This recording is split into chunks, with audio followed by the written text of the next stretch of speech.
Good morning. How is everybody? That's Jimmy Geiger. Good morning, man. Good to see you.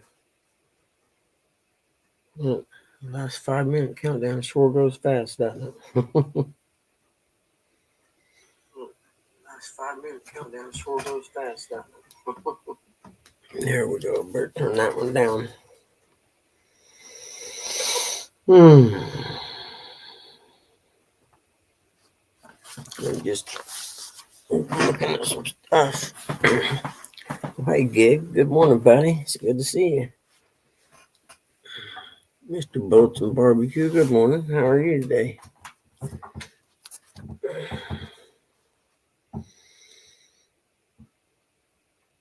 I'm just looking at some stuff.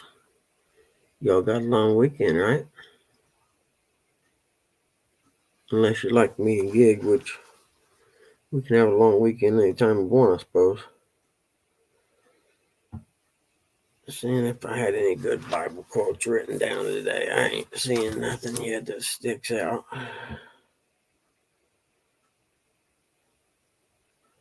Oh well.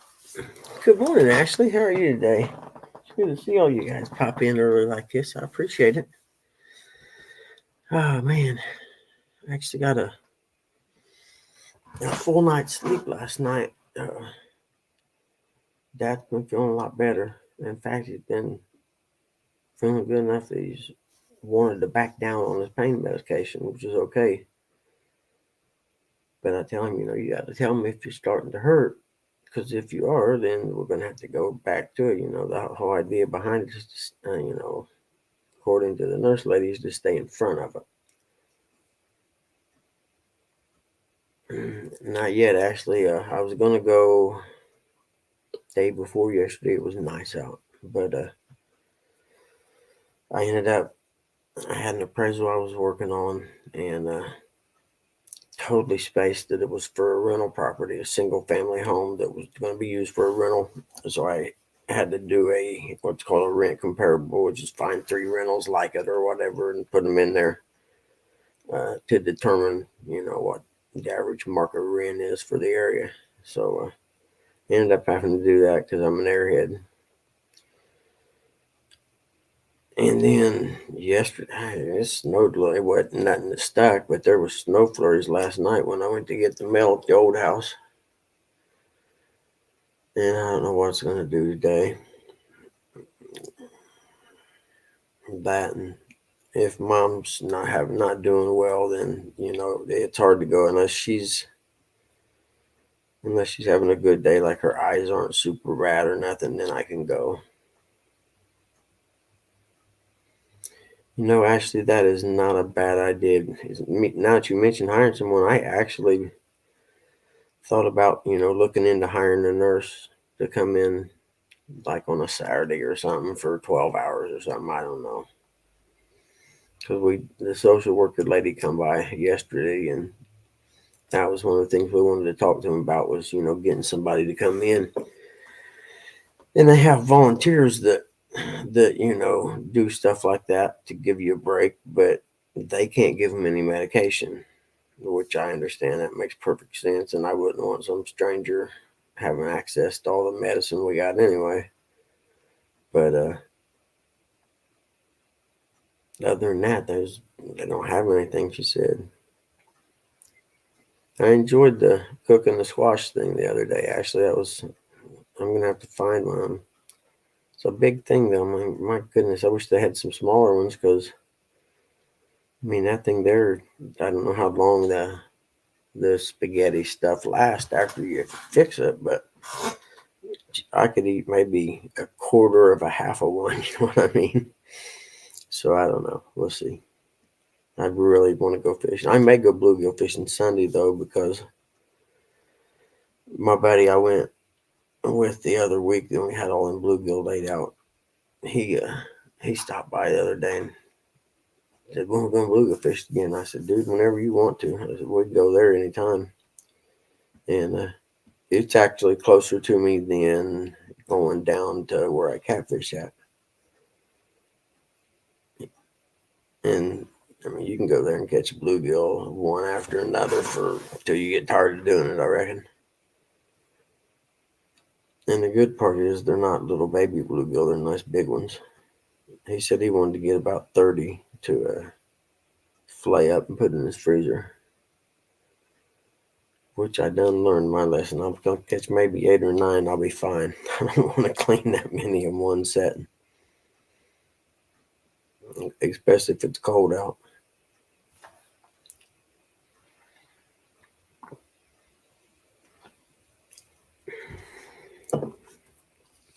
But it sure was nice to get what I call a full night's sleep. I think I went to bed at 11 maybe, and slept till I woke up at 4.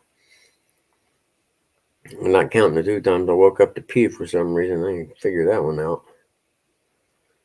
Could have something to do with Mountain Dew and Red Bull, I reckon. So anybody got any big plans this weekend? I don't do nothing on New Year's anymore. Hey, good morning, Rustic. Patty, it's good to see you. I watched Danny Stone drive past her through your town yesterday after the big truck getting stuck debacle. I'll give him credit. I never thought he'd get it out when I first seen it, and then I didn't watch all of it, and I caught the end of it. It was definitely stuck. Which, unless I had big tires, couldn't have drove in there, man. It just had 4-wheel drive mud and rut written all over it.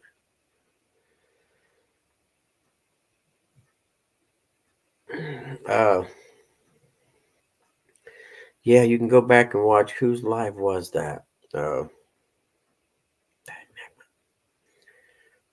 Who was live yesterday? Oh, J Dog's live. That's who it was.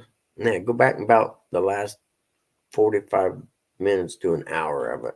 You'll see. It's like I said. I didn't think he'd get it out, but he did. He jacked it up and stuffed logs up under it and everything, and he got it out of there.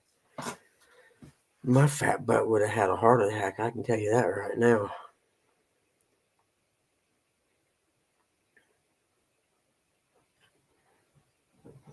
I miss having 4-wheel drive. My little uh, Ford Escape doesn't have 4-wheel drive. I wish it did. I miss that. So I usually before it, I had a couple Chevy Blazers, the little ones. I liked it. Those were pretty nice. It was actually, to be honest with you, barbecue. It was pretty entertaining actually. He had the camera on the whole time, and his poor truck was so muddy, and then it tore the front, uh, not fender, but the little spoiler that goes underneath it.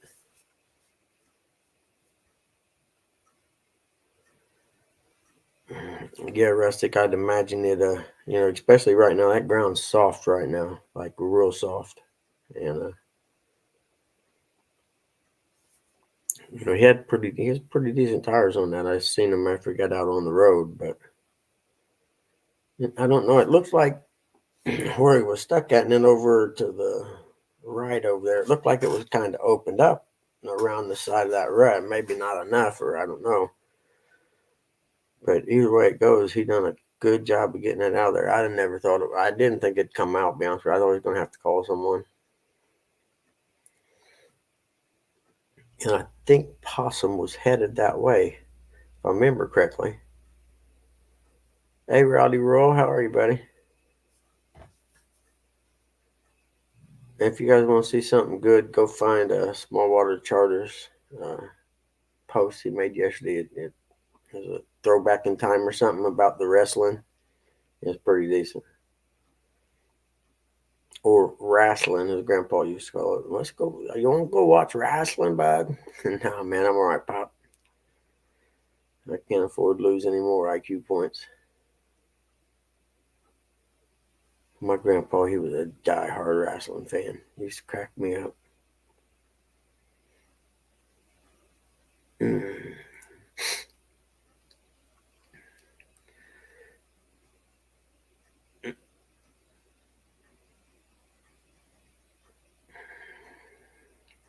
Yeah, Rustic. I don't know. I mean, it was, I hate seeing anybody in a bad spot like that. I don't care who it is. You know, like I said, I think Possum was headed that way to pull him out. But I know, I'm guessing maybe he worked on that problem in an hour to get it all jacked up and get logs or sticks and logs stuck up underneath it. And sure enough, man, it come out. I was amazed. I gave him a standing golf clap. Yeah, Danny's good people. I like him a lot. He's always treated me well, which is how I judge everybody. If you treat me well, then you're good people in my book. A lot of good people in this community. I think that's what makes it such an enjoyable place. And then I went to the bait shop. Was it last night? And Kevin, he was out camping all night in his boat, and the fish weren't hitting though. He said, he was hoping he'd brought, stuff to clean and cook while he was out there, but he was, at that point he hadn't caught anything yet. And like, well, looks like bologna sandwiches and tater chips. He didn't say that, but that's what I would have, something like that. I think that's what I want, a pontoon. I got enough stuff I could sell. Let's see, I could sell the Moto Guzzi and could probably sell the 85 Honda I got out in the storage place doing nothing. And a bunch of other junk. In fact, I got an air compressor sitting outside. I need to either cover it up or sell it to somebody. Hey, good morning, Dave. How are you, buddy? In fact, that reminds me, I need to go out and cover that up today. I can try to make room in the garage, but I think that's going to involve just throwing stuff away. In fact, if I get one nice day, that's what I'm going to do. I only got one big trash can though, you know what I mean? So I ain't going to get that much in it. I might be able to load stuff in the back of my SUV and drive into the gas station by my old house. That guy's pretty cool, and say, man, I'm going to throw some stuff in your dumpster.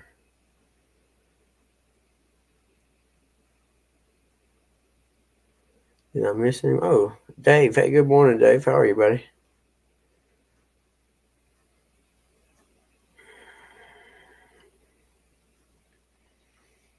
Is it this weekend they have the Baldwin thing? I'd like to drive over and do that. That looked like a lot of fun. If I remember correctly, that's the place with the power plant or something that the water stays kind of warm, and they had tons of small channels in there, if I remember correctly.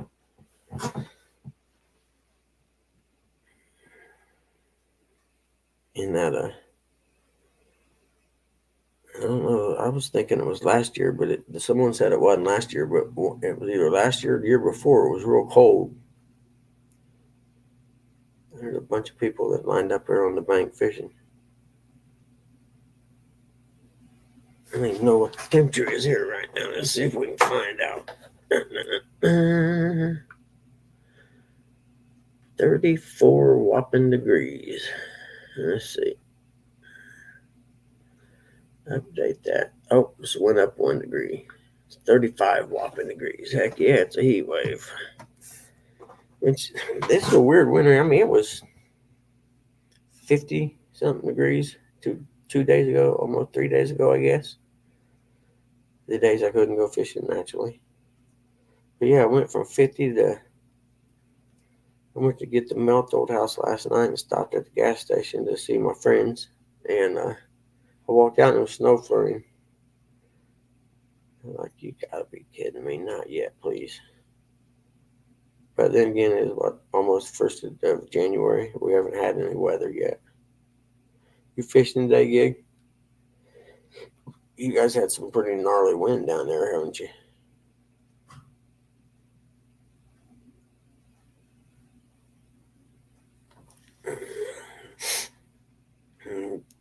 marvelous people up in here today. It's good to see y'all. You are getting out good. Be careful.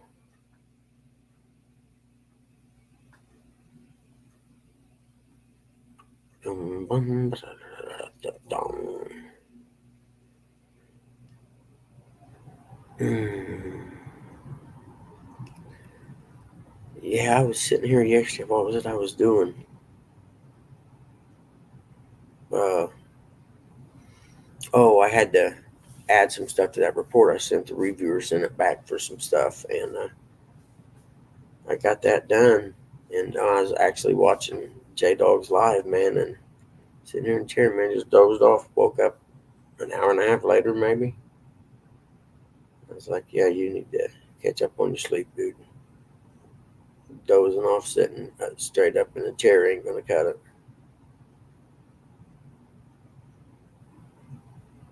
I keep telling my doctor I need some kind of speed or something. She keeps telling me no. A buddy of mine's got something. Uh, I forget what it's called, but it's not, a narcotic or anything like that. But it keeps you awake. It's for people with narcolepsy and people who have trouble staying awake during the day. I think is what the label said on it. I forgot to write down what the name of it was though to ask her about it. Because the VA, man, they went from being real free with the drugs to being real tight with them now.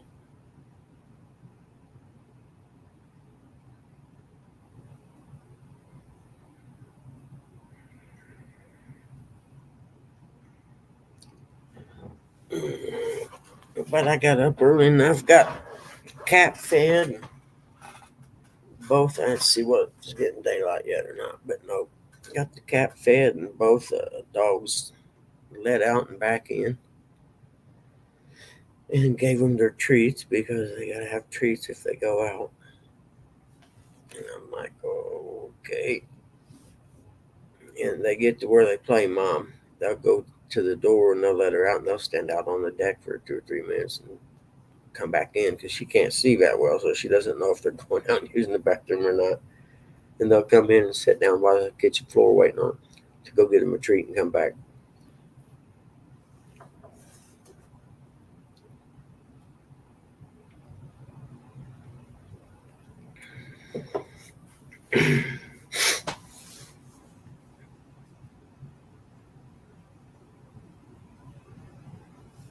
Oh wait, hold on, I gotta back that up, Rustic. I'm sorry, I missed it. Hold on.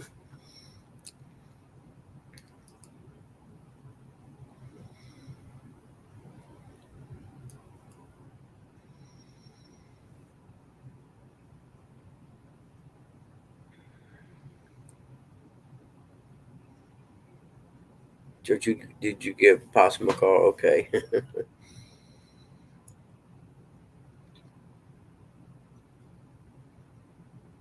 Hey Chris, how are you, buddy? It's good to see you, man. So does Rustic live around, or Rustic, does Possum live close to you guys? In close being in relative terms.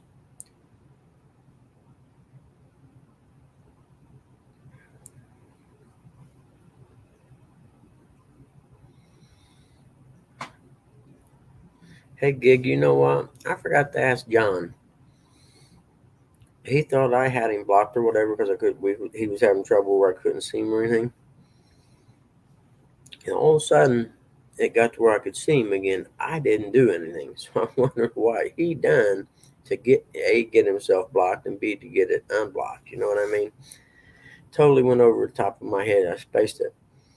I had to ask him, "Hey, did you change something to make it where we could see each other again?" You know what I mean? Because I didn't change anything, so I got to give him a hard time about that. I think his buddy's in uh, right now, or his buddy was coming. They're gonna do a little fishing and some hog shooting and some tanninite exploding. you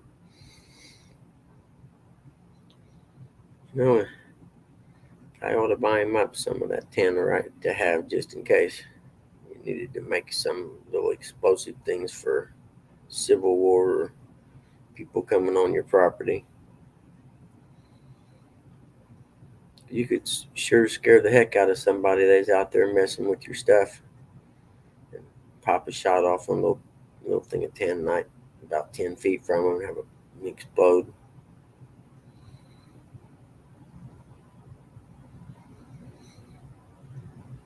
Oh, you're kidding me, Ash.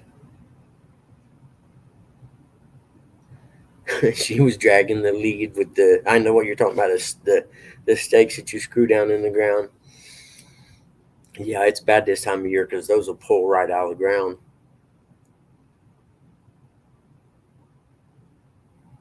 Oh, did you, Rusty?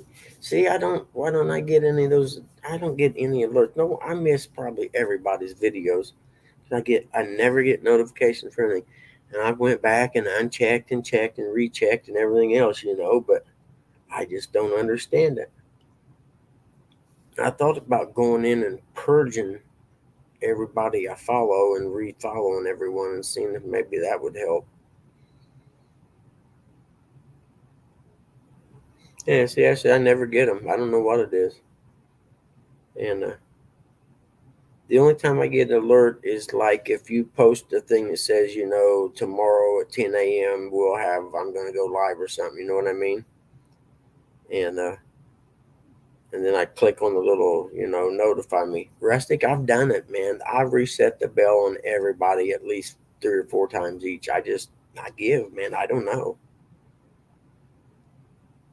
Yeah, see, Ashley's done it too. I don't get it, man. Uh, I have no. I might go in and check my settings. Actually, maybe I have notifications shut off on them, but I think I've checked that already. I'll see. But you think if I had notifications shut off on that, I wouldn't get the ones on the scheduled ones that I get.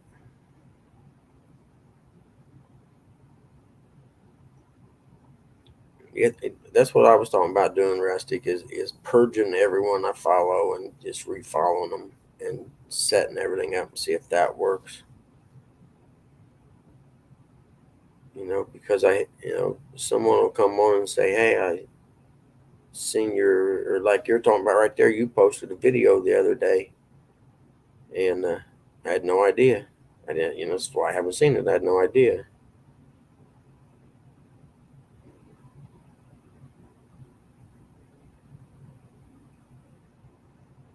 You go trout fishing? Is it what, lake trout, like, or river trout around you? See, I always envision trout fishing like the guy in the mountains fly fishing, in the fast moving creek streams or whatever. Really? See, that's weird gig. I don't understand it. I do have notifications blocked on my phone for. I'll have to go through and check all that. That probably has a lot to do with it. Where was you fishing for, Matt? Rustic? I mean, was it the lake or the river? Or,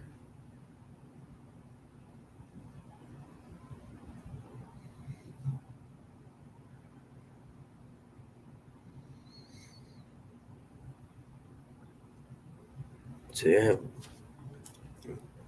my StreamYard on the laptop right here, but then I have my phone sitting on the desk next to it where I can see chat both ways. But I'm watching and it hits the phone before it hits the StreamYard, like a second faster or something.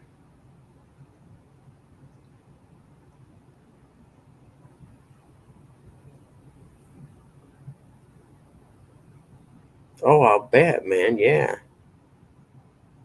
Seeing and that's like the place where I get all them bluegill. Sometimes like I got that new ultralight rod. Well, I'm going to take it out there and use it just because it's fun to catch a big bluegill on a super small rod. Because you can't.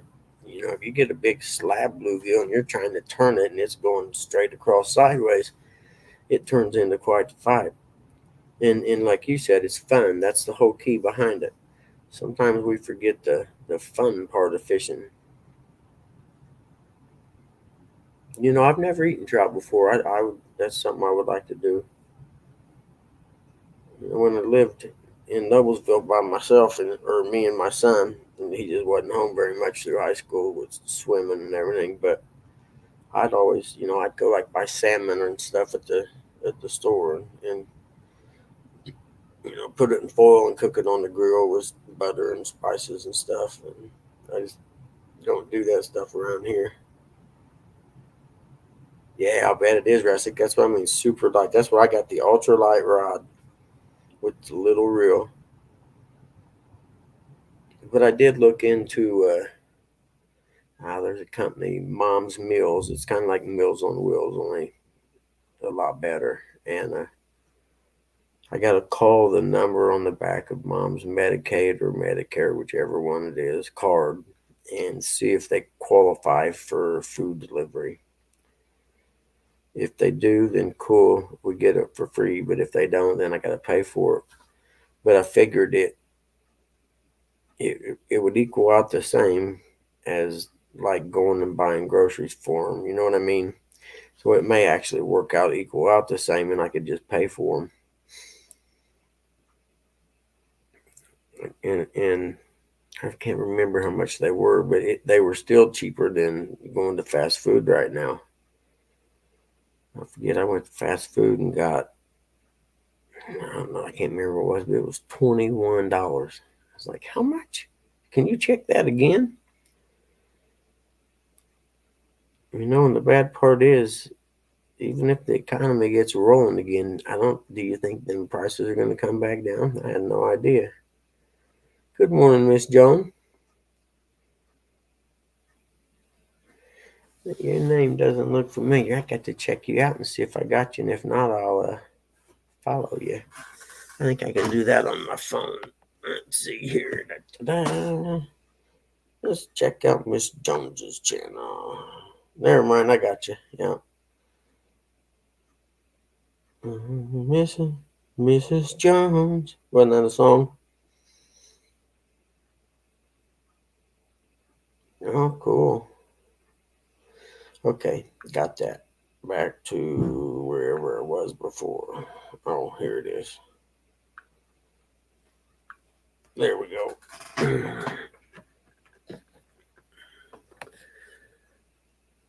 Little guy woke me up last night, like, I don't know, 2 o'clock in the morning, like he had to go out or something. And I took him to go out, and he stood there and looked at the door like, what? I'm like, dude, the hell you got me out of bed for? Hold on, I'm trying to get the chat. There it is, to get the chat stuff back on my phone. 2 Whoppers, 2 French fries, $21. Right, Gig? See, it's like, you're better off just going and buying stuff at the store and making it. Hey, good morning, Chrissy. How are you feeling, honey? You're probably not home yet, are you? I bet poor old Ernie's going crazy, I bet. I mean, I know you're going crazy being in the hospital that long.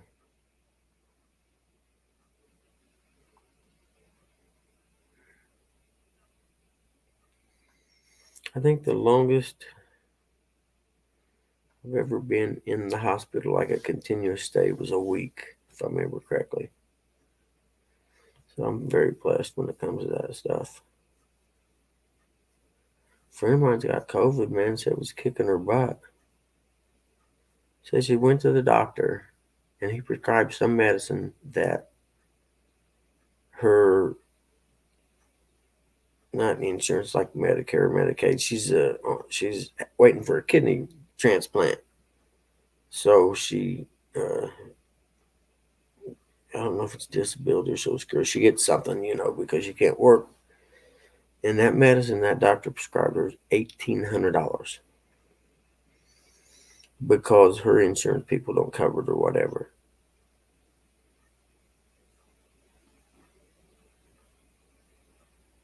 And I had a 20-piece chicken nugget, $45. See?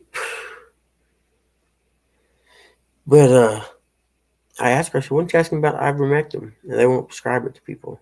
Where I watched the Joe Rogan thing when he had it, and you got fu money, you can get stuff like that, but he got ivermectin. It cost almost nothing because it's been around forever and cured it right up.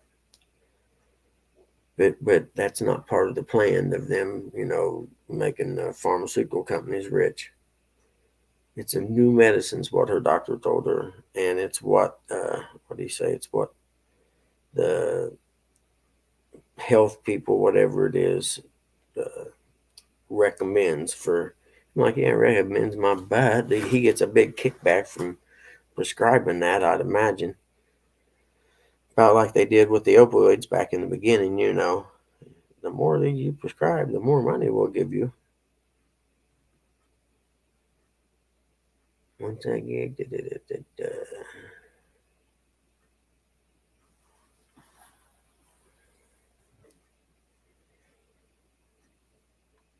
I think somebody said something about, was it McDonald's or someone changing uh, their meat or something, going back to something else or whatever. I don't remember. I just called a news blurb about it. But I'm lucky. In fact, my buddy stopped by to get the batteries out of his boat. So he's afraid they'd freeze, and he said, "Hey, go out there. There's a couple good roasts and stuff out in that freezer. Get one, bring them in. And I'm not a big roast guy myself, but hey, good morning, Chris, Tilly. I He said, give my son some. He said, he told me which meat on which side, because there's pork out there too. And he said, tell him to take a couple roasts and stuff home with him at Christmas. And I spaced it. So I may load some up and run them over to him or something. I'd like to take Dad, but it's probably an hour over there, a little over an hour for me there one way. So I don't know if Dad could, ride that long or not. You guys working today, Chris, or you just up?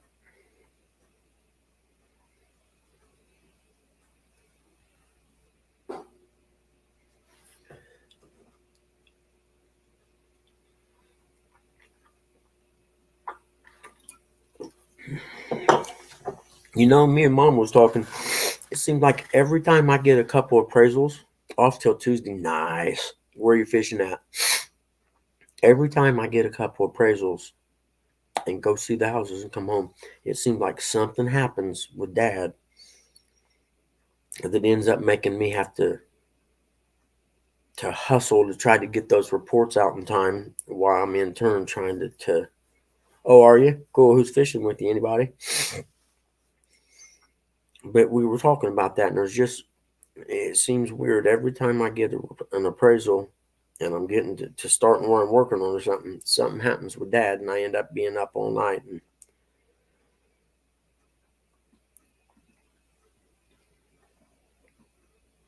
I fell asleep after work, and I've been up since a little after 2 a.m. I'm detecting. Oh, yeah, naps are great anyway. I just you and Kelly's having Sunday. Cool, man. Are you? Were you going on the place where we were going to meet that day and ended up going over to the Licking because of the tournament? Is that where you're going? I always forget the name of that.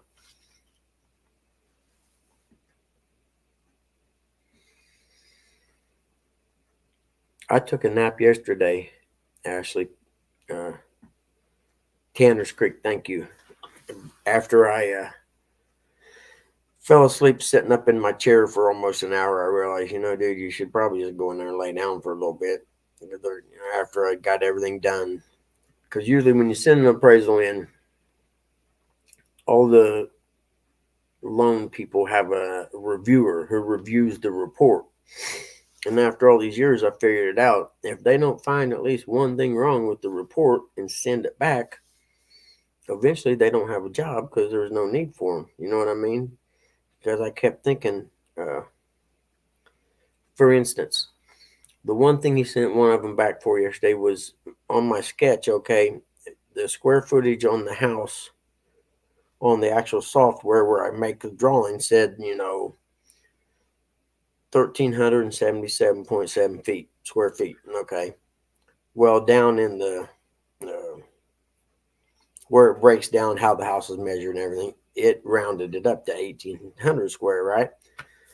So when I put the square footage in the report, I put 1,417, right? Or whatever. Well, he sends it back for that 1 foot where he said, well, the sketch says 1,418. I'm like, you sent a report back for 1 square foot. Seriously?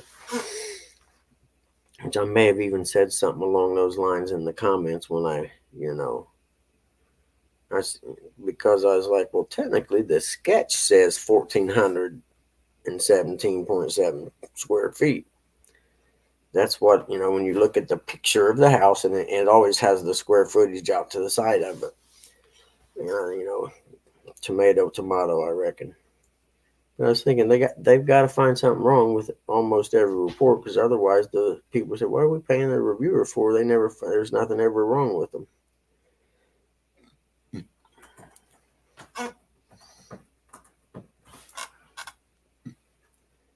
Cat. I'm about due for my second Red Bull. Hey Chris, who's that guy? Bank Fishing Adventures, I think, or whatever, lives down there by you guys. I just stumbled across him the other day. I had never seen him. Where's a good guy, man? He was fishing live on the river there, up from the bridge with the things that go up, like that or whatever. And then I seen on his page that he'd been fishing with you guys before, but I don't know how I missed him. 12-hour nap, Chris. I'm liking that, brother. Ain't nothing wrong with 12 hours of total quiet and sleep. I joked the other day. I said, I think I just have to drive over to the other side of town and rent me a hotel room just so I can sleep with no interruptions, for 12 hours solid or whatever. Because I don't ever get solid sleep.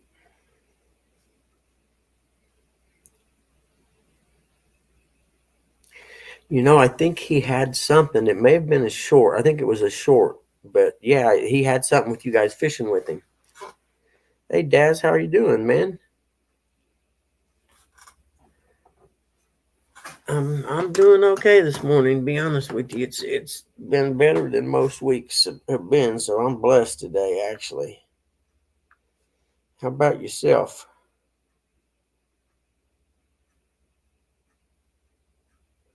It could be worse. I'm very blessed, to be honest with you. Me and Mom were talking about that. What would ever happen if I got sick? I don't know what we'd do. That's why I told her I just can't get sick. Or if I do, I just have to, put my big boy pants on and deal with it the way I got it figured. Let's see what happened there. There it is.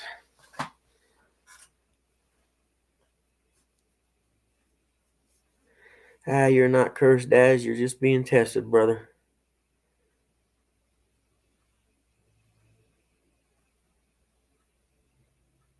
It's all in your perspective. Instead of seeing it as cursed, just see it as being tested to see how much you can take. That's what I lie to myself about anyway. Yeah, see, Daz, it's all perspective, man. Glass full, glass empty, glass half full, glass half empty. You know what I mean? I'm a half full guy. I'm always seeking the positive in any situation. Where it's kind of funny because my dad's the opposite. He's one of them guys. Someone could give him a Corvette, okay, and he would say, "Yeah, but man, I got to pay taxes and plates on that." I'm serious. That's the way he would see things. Instead of check it out, man, I got a Corvette. Heck yeah, I'll figure out how to pay them taxes. But I mean, everything, man. My brother always he'd be this back in the 70s where he wanted to buy a 69 Chevelle off this guy. It's all rotted out and cammed out headers, and he drove it over to show it to Dad. Dad picked it apart, well, just go this, or this, and this. And hey, good morning, Skywalker. And I'm like, Tracy, just buy the damn car. No matter what you bring home, he's going to find something wrong with it, and that's just his nature. And I figured it out after years that that's his nature. He just finds the negative in everything. And 6 p.m. tonight. Okay, cool. There's a link, everybody. I'll go back and snag that after this is all over. But me, I was just totally different. I would save my money and I'd go buy what I wanted. I bought a I don't know, almost $900 and some BMX bike in high school. I worked all summer and saved my money for it. And I think I was 16 by then. Had my driver's license, but didn't care. Me and my buddies raced BMX for Bowman's Bike Shop. And you paid how much for that? So that's why I went and bought it and didn't tell you. So I knew that would be your reaction. You paid how much for that? But it was bad. You know what I'm saying? It was bad, and I bought it. I actually had it built. I didn't buy it. We built it piece by piece at the bike shop.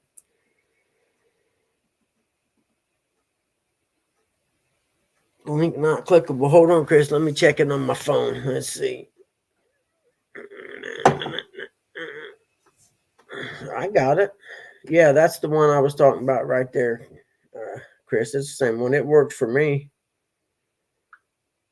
Now I got to figure out how to get back. I'm such an airhead. Oh, my goodness. There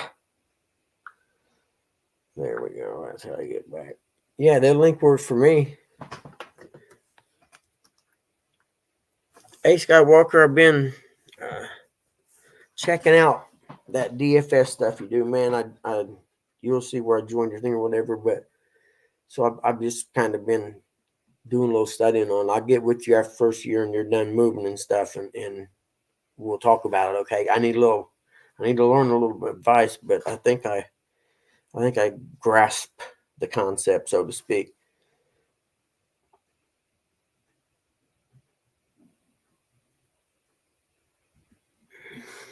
Hold on, Daz. I got it back. Y'all going too fast now. I knew this stuff would happen. I break glasses.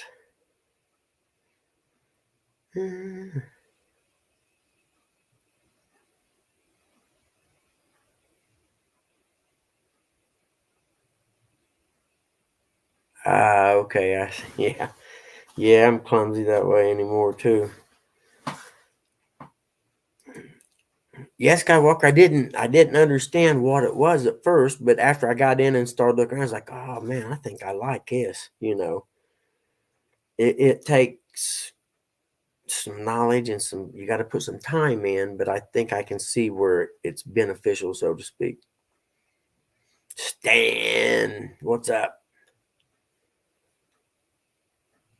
Need to recycle.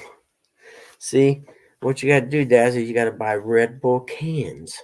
That's all you got to do. Life gets better. No, I'm kidding. There's going to come a day I'm going to have to give these up. I'm pretty sure. And it's quit scratching on my car. Oh, beat you till you can't walk. You hear me? Get out of here. Go on. It's like Mountain Dew. I've drank that since I was 12 years old, probably. And I keep saying that, but I'll never be able to give up Mountain Dew. On the juice, yeah, I'm on the juice.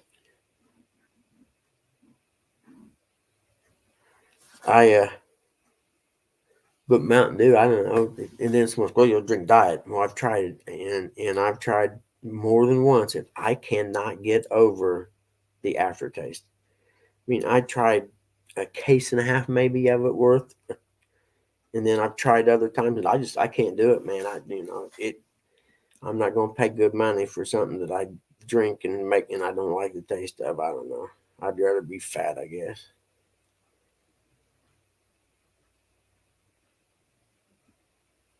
Yeah, that's why I need to mainline that stuff. You kidding me? But my buddy, my dirt bike racing buddy, he had neck surgery last year, so he couldn't ride at all last year.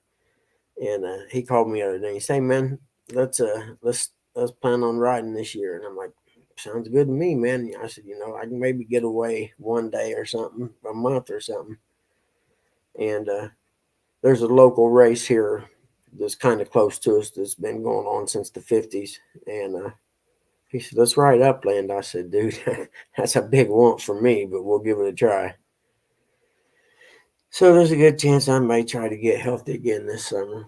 Like I said, I'd never been heavy until I moved back here, and you know, multiple factors caused me, to become a stagnant lifestyle of doing nothing, and next thing I know, I'm fat, and I'm like, my God, how did this happen? And self motivation's tough for me sometimes, and I used to say it's because I didn't have room to exercise in the little house we lived in, right? Well, I got room now, so I got no excuse. I got the perfect place to do it right over there. So I just gotta get the right motivation, man. Because I can't stand it, man. I'm ashamed of myself actually, and like they say, I didn't get fat overnight, so I'm not gonna get skinny overnight. And I'm a firm believer that if you eat reasonably, okay, if I for instance, don't have two little Debbie snack cakes every night or something like that. Fluff, how are you? It's so good to see you. If you eat reasonably and you exercise, the key being exercise, that you can lose weight without actually having a diet, so to speak. Just altering, for me anyway, is altering my lifestyle because I eat a lot of snacks. I ain't gonna lie. You can't get this fat without eating snacks. Morning, Stan. Where you at, Rustic? Good morning, Stan. That's kind of far back there, buddy. Are you behind or something, maybe? I don't know. Did you go fishing, Fluff? I must have missed this.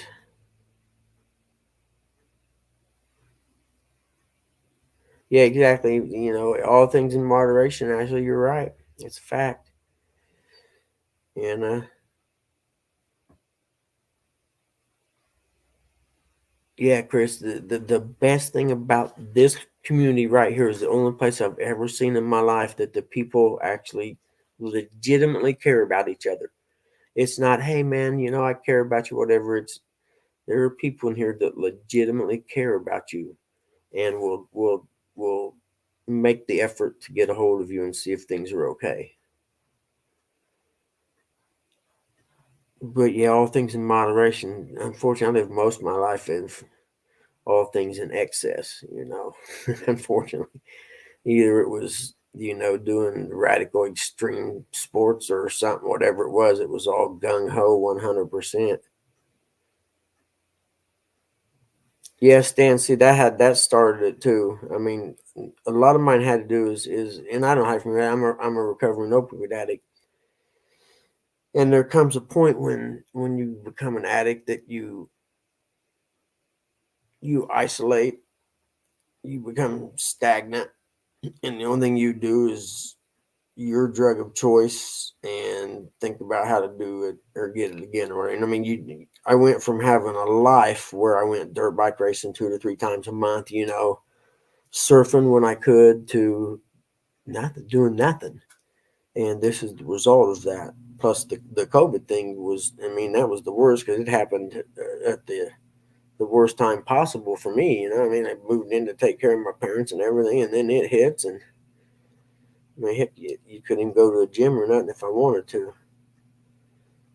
And I ain't gonna lie, I wouldn't have went anyway, so I'm not gonna lie about it. Got a shark? I've never went fishing in the ocean. I should put that one on my bucket list. I think. Well, John and them must have done it up last night because I didn't figure he'd be in today.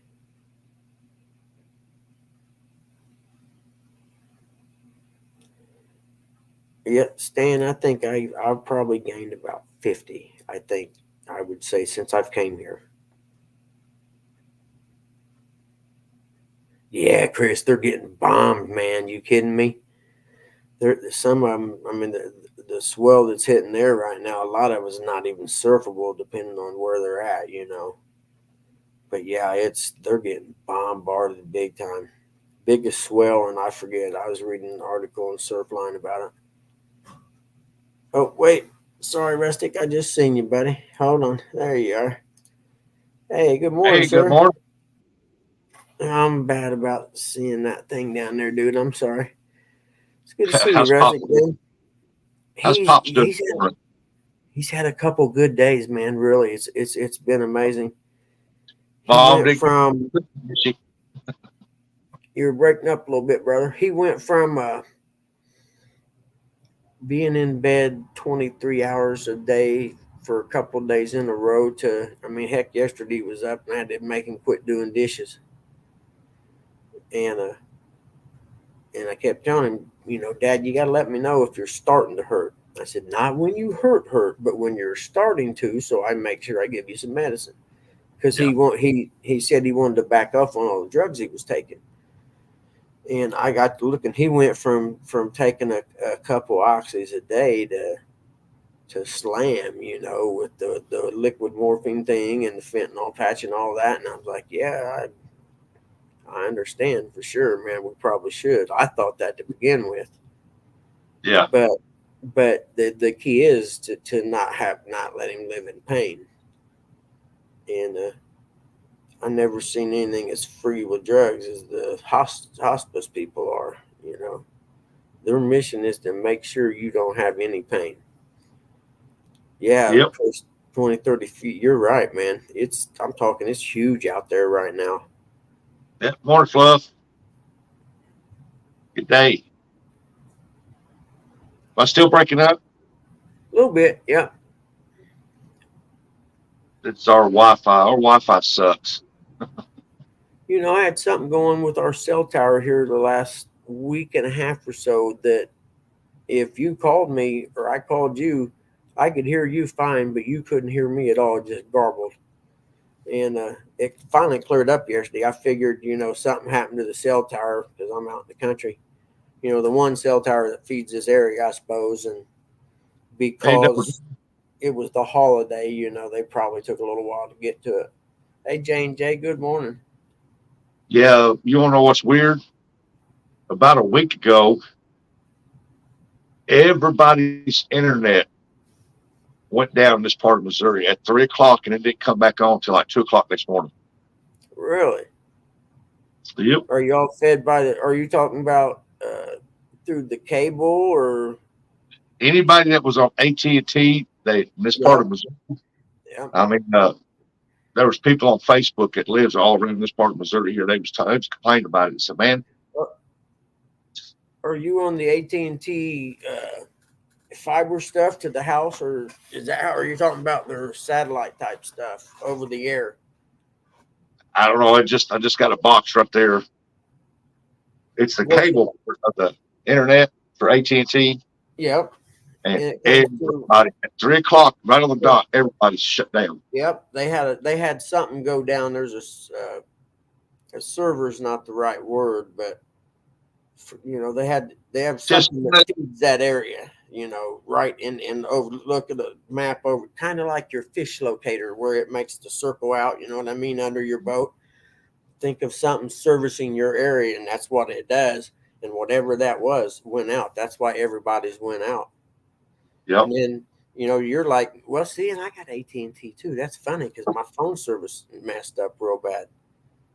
And it was a week, but I figured, I wasn't going to complain. It was the week of Christmas, and I don't get that many phone calls anyway. yeah, But for mom, it was like the end of the world. She couldn't call and talk to so and so or whatever. And I'm like, Mom, just text her. yeah. I was sitting here in my office here watching a movie, and all of a sudden he said beep, and I'm like, what in the Huh, world? huh. Now see, I'm lucky if. Well, mine's kind of the opposite. If my cable modem goes out, I still got my phone that I can use over my data over it. You know what I mean? Yeah, because out here in the country, let's face it, if you're cable, I'm lucky that we have cable out here. It's like a small neighborhood of there are two streets beside each other, and they're both about a quarter mile long and dead end off the county road. You know what I mean? Maybe Yeah. 9 or 10 houses. So the cable come in from off the highway and fed into here just to catch this little area. So if ours goes out from the highway this way, nobody would know until someone calls in. Skywalker, this Gabe. Oh yeah, dude. Hey Scott Walker, are you? Can you? Or how far are you from the ocean, dude? Can you see any of that swell? You need to get some pictures or some video of that, brother, if you get a chance. California is a rolling blackout.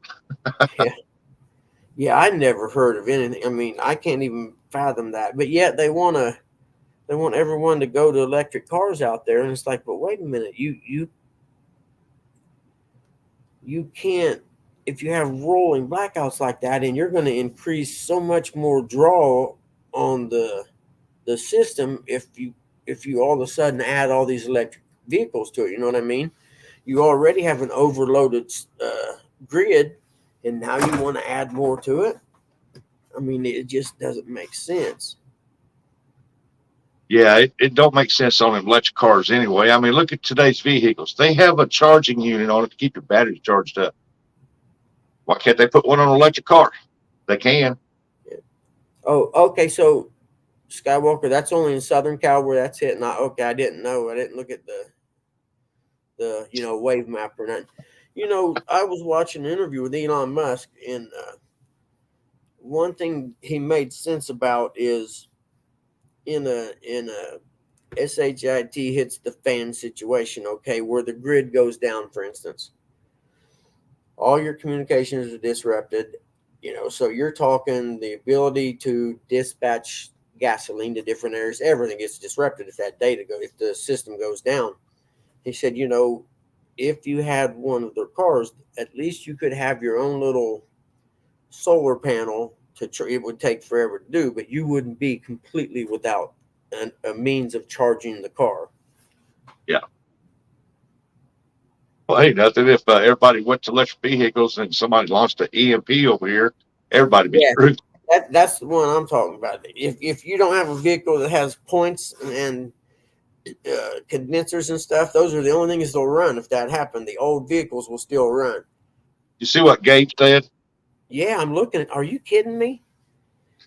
So I suppose they're probably going to outlaw dirt bikes out there before long too, then, aren't they?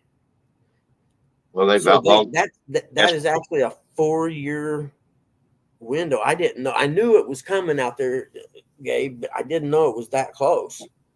I agree with you Well, there, see, Gabe. that's the part that gets me right there, Gabe. People, it's the definition of insanity doing the same thing over and over and expecting a different outcome. It's not going to happen. And then all these people leaving California, moving to these conservative areas, and then they try to still vote the same way and get the change. It's like you had a destruction of the nicest state in the country. Let's face it, California from end to end along that coast is probably the most beautiful state in the nation, and it's full of nuts. I mean, yeah, I'm with you. I don't care if someone's a Democrat in here or not. My family grew up. I lived in a union town of factory people. They've never had a Republican mayor for 100 years, but I don't care. I agree with you there, Gabe. Yeah, well, see, you know what it is, Gabe? They want to make all the poor people dependent on the government by means of public transportation and stuff. Well, that's so the government can tell them what, when, how, where, and Yeah. can do. I- Hell, I couldn't afford an electric car. There ain't no way. No, I Where can't. I mean, like the Tesla, for instance, that car is bad, man. It's fast and makes great torque, and like the big thing, they're making a lot of electric dirt bikes now. Yeah, but you Which see the deal that was on the news where Tesla cars, when they got rear-ended, they exploded. not like the old Pintos, huh? Yeah, The batteries back there, like the old Pintos used to do. the Pintos had the fuel tank right there by the bumper on the back. Yep. I'm gonna, man, that is unbelievable, Gabe. You got to get over here, and Gabe, you got to move over here and live, dude. Where the fishing's good and the taxes are low, brother. You can, I'll tell you what. In Indiana, for instance, $300,000 in Indiana will buy you about a 4,000 square foot home on probably 2 to 3 acres of land. But not over That here. might buy you an 800 square foot home in California with bars on the windows. We're taxed on every Missouri. We're taxed on everything but the air we breathe, and I think they're trying to figure out how to do that. Yeah, so Indiana's the same way. Indiana, Illinois, all these flyover states right in here. They keep, for instance, they made one in our county. It's a will tax or something. I still like. Why don't you just say, hey, it's the screw you tax? They keep adding. It picks up ghost. I've heard that, Gabe. I've heard that. Oh, you mean on like the little screen thing? Yeah, I've heard about that. Which I'm cool with that. I'd go drive around them and I'd check it out. But yeah, I've heard. Where did I see that? I watched the ghost hunters and stuff. There's a couple guys from Ohio that do a pretty good one on here. That and a bunch of fake hype and stuff. Yeah, I watched that. That's in Maine. That's some Secretary of State over there did I that. seen that too. They're scared to death. They're Her scared means to death he's going to win, and they can do that all they want. But that would be probably the one time in history that someone with write-in ballots could win an election right there. But that's all. I don't. The bad part is they're tying up time in court for nothing because the Supreme Court's going to step in and say, "Nah, that you can't do that. Sorry." You could maybe do it in a state election for state officials, but I don't think you could do it for a national election that affects other people outside of your area. I don't know, but I'm pretty sure that's what they'll say. It's just they're desperate because they know, man, he's leading so much. Even if you take away the error, the points or whatever for error, margin of error or whatever, I mean, he's still leading hugely. And I think the middle of the road uh, Democrats are even waking up. You got the fringe out on each side, the fringe left and the fringe right way out here. Well, for the left, there is no in between anymore. You're either out there or you're not part of them.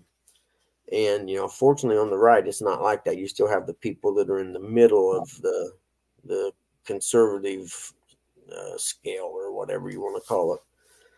But yeah. you talk about. They always say this is the most important election of our time. This one here actually is, in my opinion. We're on a precipice of things could get scary if they mess it up. If they mess with it like they did with they got lucky with the pandemic thing and the mail-in voting. They caught everyone off guard because nothing like that had ever happened before. Sure, they should. Sure, Gabe, I agree 100%. Yep, 100% they should be. But let's face it, if you're a politician, you don't go to jail. You just get moved to another district. Money, money. Stan, you're right. And until the people demand paper ballots, it'll never change. The one that cracks me up, and everyone knows it, is voter ID. Well, it's racist to have not to demand voter ID. Really? What's the only thing in this nation you don't have to have an ID to do is voting. Everything else, everything from picking up prescriptions to cashing a check or whatever, you got to have ID to do everything besides vote in this country. Yeah. And nowadays, if you're a Republican, if you stand up, say, hey, uh, you get thousands of people stand up and say, hey, we don't want no more of our money going to Ukraine and all this other stuff.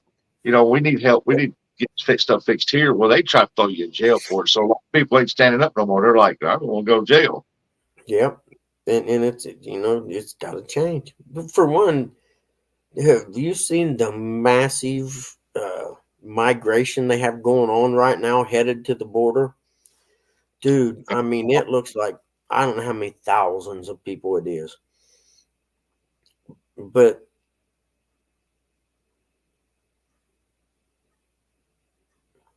Yeah, Luke or Gabe, I'm with you, man. I called you Luke Skywalker. So it's I, we're at the I'm beginning with you. stage. It's I'm sorry. they're on the cusp of pushing the average people like us to the point and say, you know what, we're done. We put up with this long enough. If you steal another election and try and continue to destroy this country, the average person like me has said, I'm done. For me, I'm old. I got nothing to lose anyway. Gig said Luke. I did. I called him Luke. Oh, Lord, help me. I can't wait till life goes back to normal someday. I just don't know when. It'll be a while. He gets you another pit bull.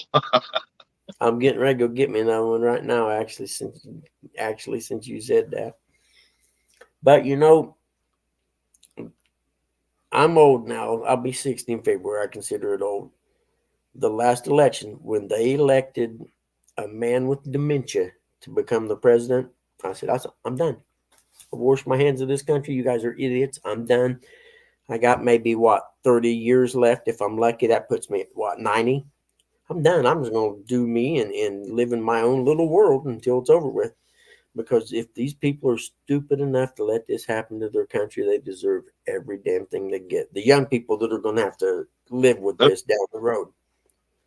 I'm done. I don't care no more. So I'm going to go fishing. I'm going to drink Red Bull. Maybe I'll get to ride my motorcycle again someday. Who knows? Okay, I thought you was froze there for a minute, Rusty. Oh yeah, Skywalker, 100%, dude. That's a fact. But you're a conspiracy theorist if you say that election was stolen. Like Yeah. really, the facts keep coming out down the road now, don't they?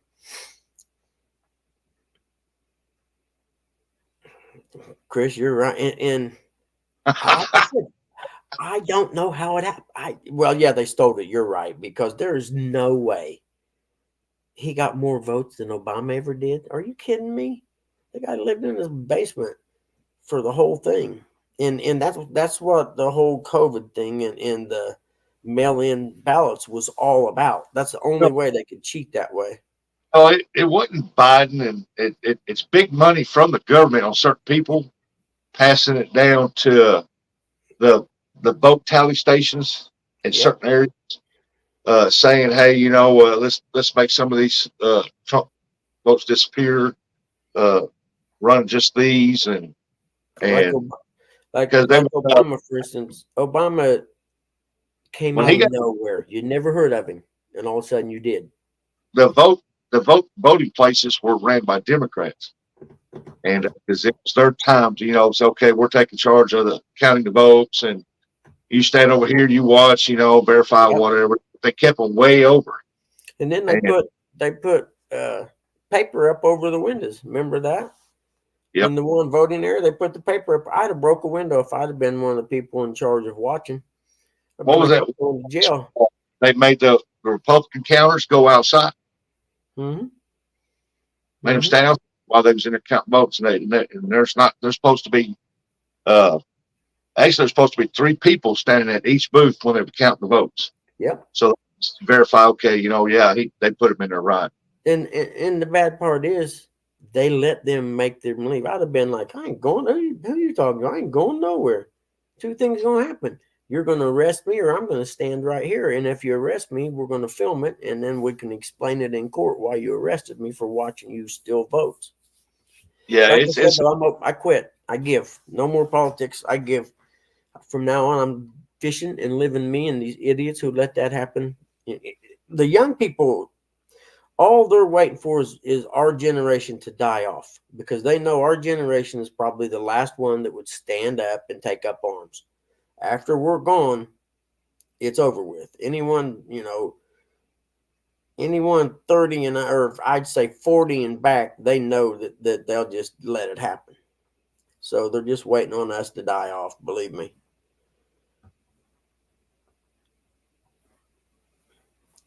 You're right, Stan. 100%. I mean, my God, they created a country over tea, or it kicked it off anyway, the straw, so to speak. But anyway, we're done with that. We'll get back to fishing. Hold on. Oh, I gotta mute this in case Mom wakes up while I'm getting ready to fish. He disappeared on me. Yeah, me and Possum went the other day. Went to this lake up there at Sykeston, Missouri, and they stocked it full of trout. It was fun catching and release, and we caught some big ones, and we lost some big ones there. It was just a fun day to get out to get some fresh air, fish, laugh, cut up. Yeah, got Buggy all fired up again.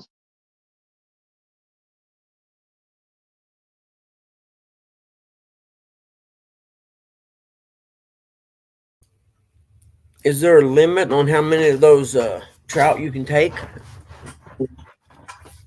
You're allowed 4. That's cool. Yeah, but if you hook them right, you can throw them back and try for bigger ones. Oh, that's what I was wondering. Yeah, the catch and release thing is very Yeah, cool. hey, yeah, he was put back on the ballot. Yeah, Yeah. and he good to see you too, Gabe. And yeah, You going to he bed, Gabe? well, they can't do that. They can't tell the American people what they can and can't do when it comes to something like that. And that's gonna get rejected. So it's all a I'm joke, and feeding my you know, nicotine habit, so my camera's off. yeah, the January primaries are coming up for who's going to be running for the presidency, and they're just trying to keep him tied up in court stuff so he don't make it. That's all that is. The polls have already decided that part, so that doesn't even matter. Yeah. You know, like George Carlin said, Oh, you're in right. a big club and you ain't part of it. We was catching rainbows. I didn't catch. Rainbows? I don't know if they put browns in there or not, but they got some nice 2.5, and some 3 pound rainbows in there. Because You know, something that big, you'd really only need 1 or 2 if you was feeding you and your wife. yeah, Possum caught one. He hung and it got off, and it was a big one. He said, "I guarantee you that was 3 pounders." Hey, Mr. Corley. Hey, Steven, how are you, buddy? Hey, Gabe, when do you guys close on your house, man? It usually takes about 30 days after offer or whatever to do.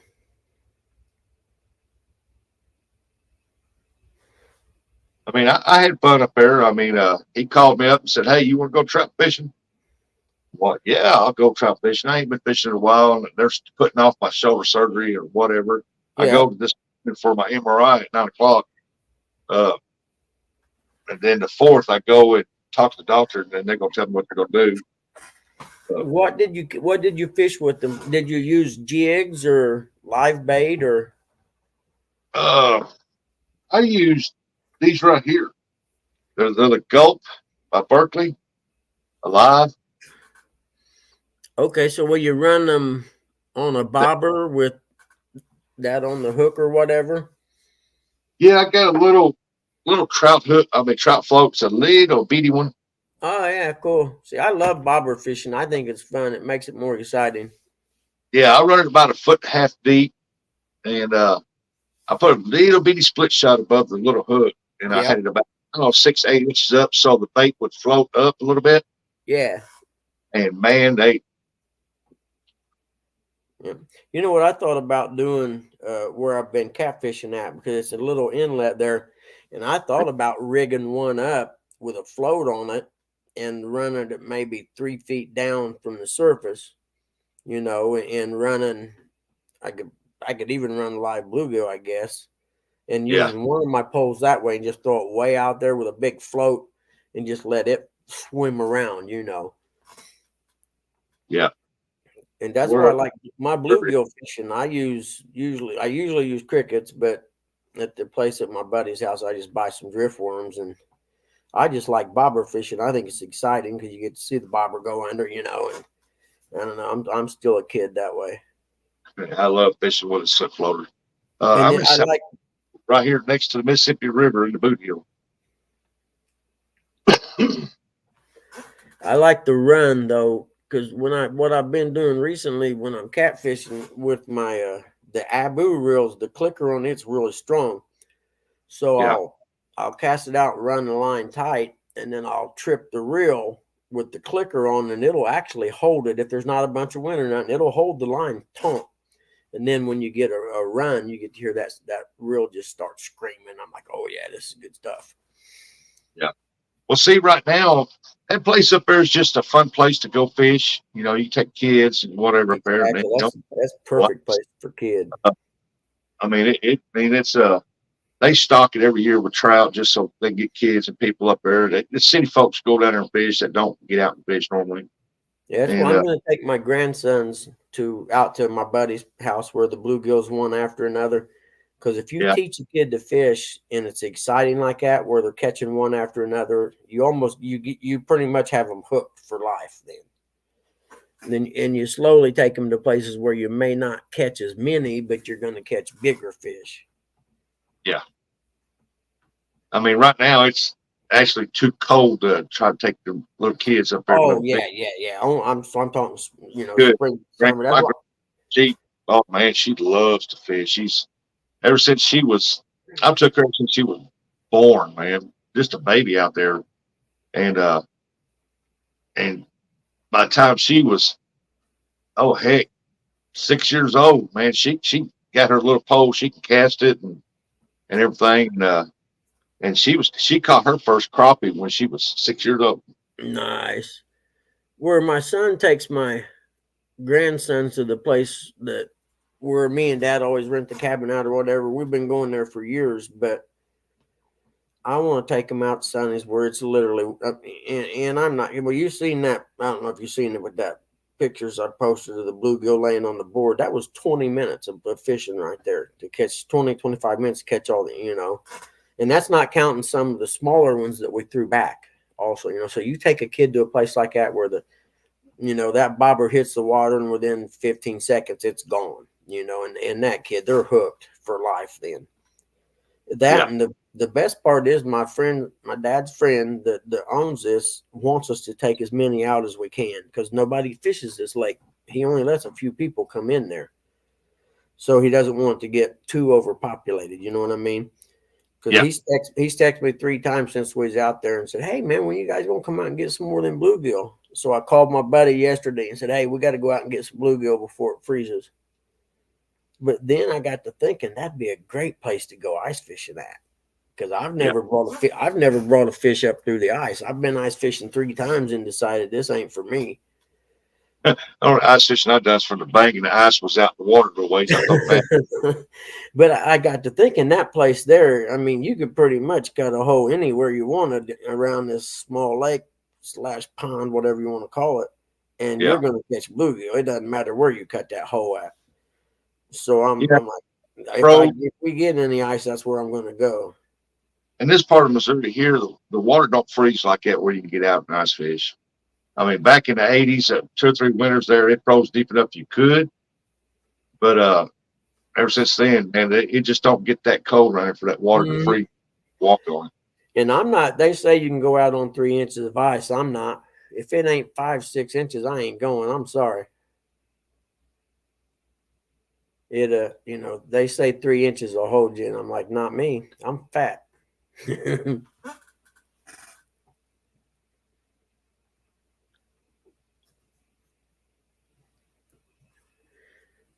Yeah, Chris, you're right. I remember when I was a kid, there was now it's a creek, but a pretty wide creek that was about 2 miles from my house or so, and we'd have to go through a cornfield to get to it.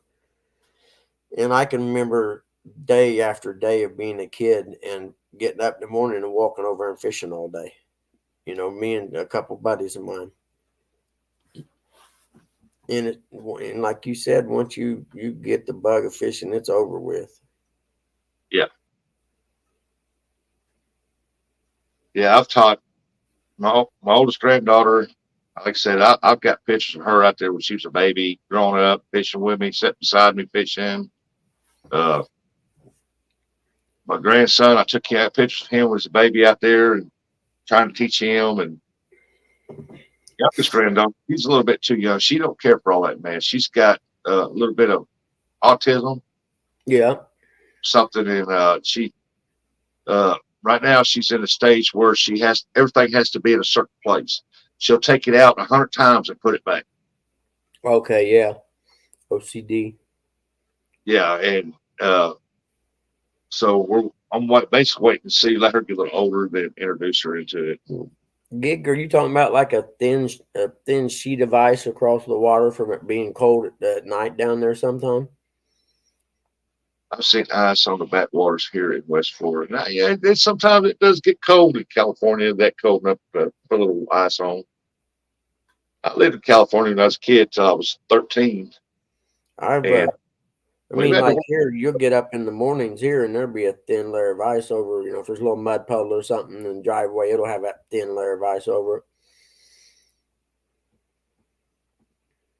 The UK fishermen right there. There's dads. it. I'm doing good, dads. I'm just waiting for the day to get this shoulder surgery done and get it over with. Oh, I've had that. Is yours where like sleeping at night, it'll wake you up and stuff from hurting so bad? Yep, Yeah. that's when it's time. Did they try re or therapy first? I know they made me try therapy first, and the Well, you can't therapist guy, when you raise your arm up no higher than yeah, that. It's I was the gonna say mine was so trash. The therapist guy said no. I went there one day and he was like, "Dude, there's no way." And so he signed the thing and sent me. But it's the VA. They make you do all them steps. yeah. But I mean, I trashed it one day racing and it was really jacked for about 2 months, and then I went and No, raced I'm right. again and finished it off. It was done. Yeah, I got from the X-rays I seen. That's why they're doing MRI because the X-rays showed that the bone spurs compared to 2019.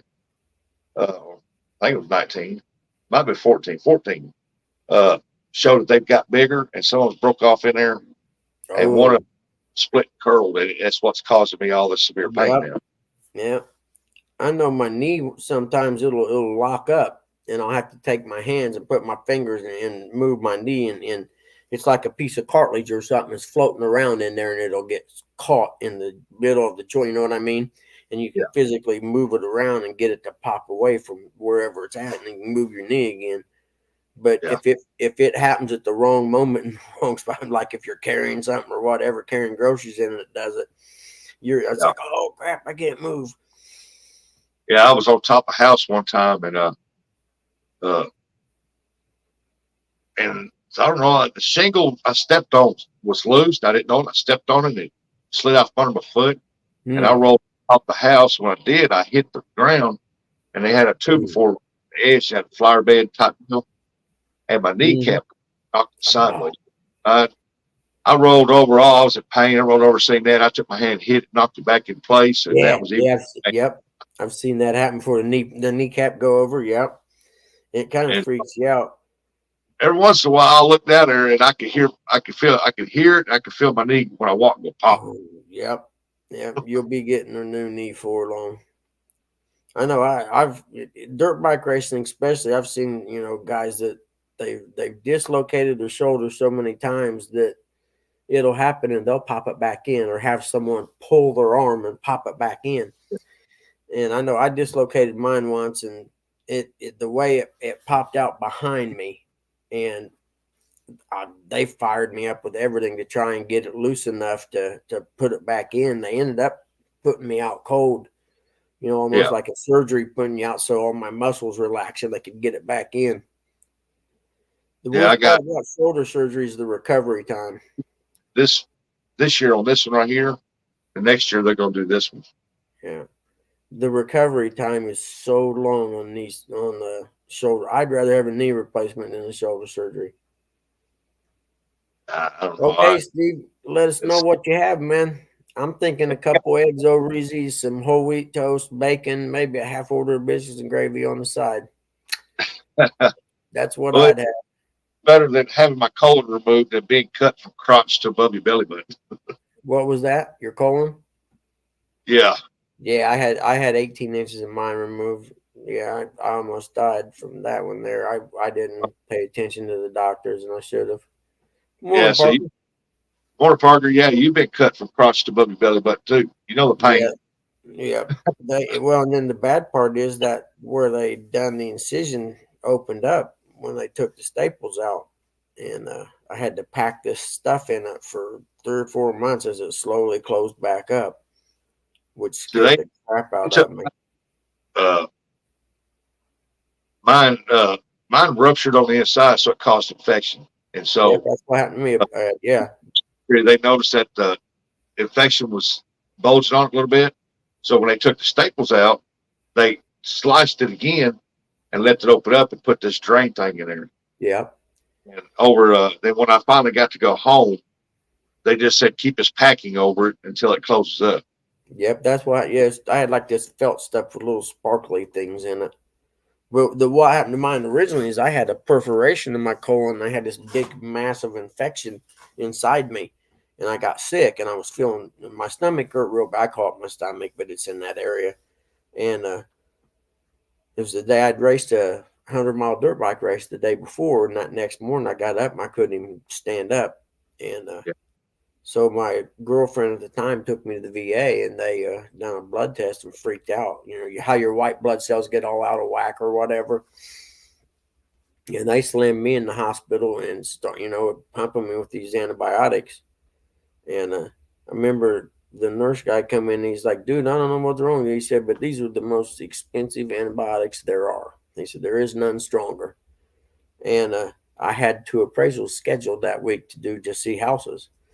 And I kept telling him, "Man, I got to get out of here. I got work I got to get done." And finally, the doctor told me, he said, "You do realize, of course, if that infection burst, you're dead before the ambulance gets there." He said, "There's no ifs, ands, or buts. You're dead." And I started listening to him then, like, okay, I understand now. This is really serious stuff. And yeah. the way I know now it's true, a friend of mine who's older than me, but I used to be his newspaper boy, and he was a dirt bike racer guy. And they found him on the floor of his kitchen dead, and that's what it was. He had had the same thing, and he had a perforation of his colon, and the infection bust.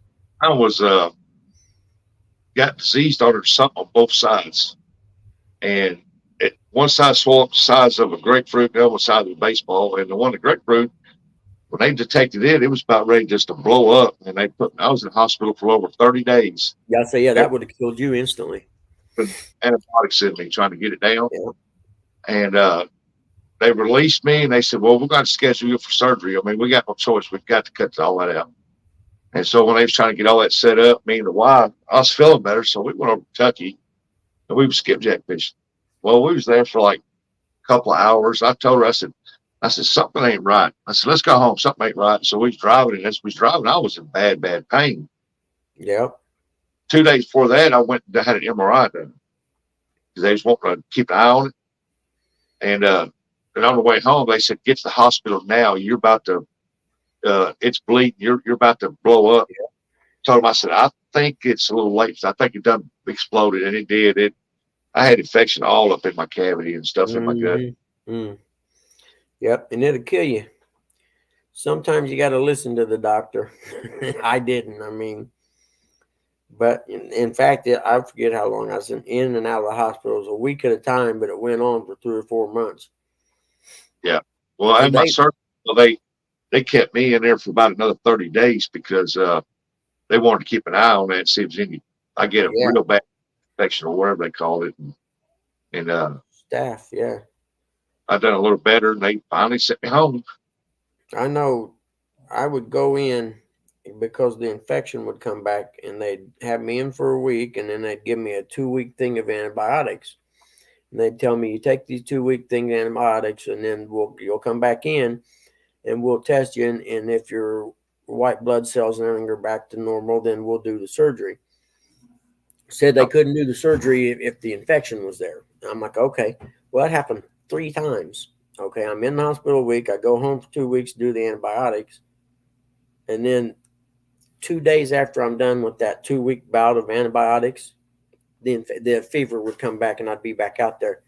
And after the third time of it happening, I'm in the hospital, and the doctors come in. It's okay. We got your white blood cells stabilized. Blah blah blah. We're going to send you home. And I sit there and said, I'm not going anywhere. I said, this is the third time we've done this. I've already lost my pickup truck because I'm behind on payments because I can't work. I told myself, I'm not leaving here until we have a game plan. And then the one doctor left and come back with three or four doctors. And said, well, we can do the surgery, but it's extremely risky. I was like, dude, I don't care if it kills me at this point because I'm losing everything anyway. And so they went ahead and done the surgery, left me in the hospital, went ahead and got it done.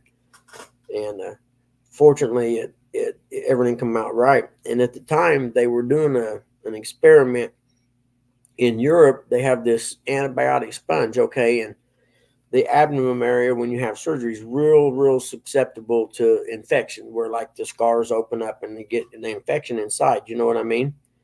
Well, they were doing an experiment of 12 people having surgery. Six got this sponge and six didn't. And the object was to see if it was effective, and if so, then it ended up, because if you got that surgery infection, it ended up like you in the hospital for a month. Well, when it was all said and done and my scar opened up and everything, and I go to the last meeting with the surgeon, he says, you're real lucky. Had you not had the sponge, because you weren't supposed to know, it was a blind draw thing. And he Yeah. told me, he said, had you not had that sponge, when they undone them staples, that incision would have opened up all the way, and he said you'd have been in the hospital for at least a month. So the good part of the experiment was it showed that even though that sponge was real expensive, it was still cheaper than having someone in the hospital for 30 days.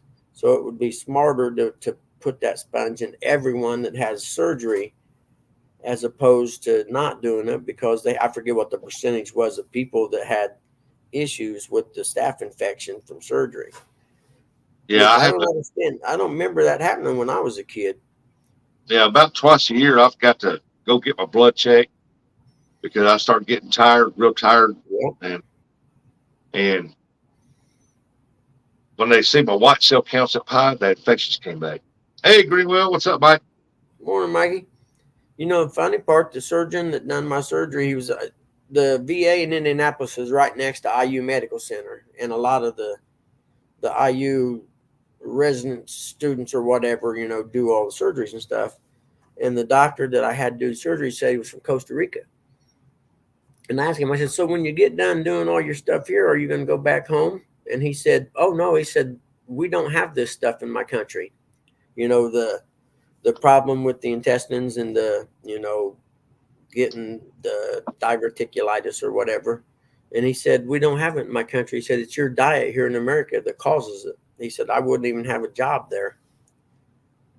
Well, I wouldn't have had to have surgery when I first noticed it, but I thought I was having kidney problem, kidney infection or something. Mm-hmm. And and so I let it go for about a year. I did, and then one day I was like, Yeah, that's what I'd done.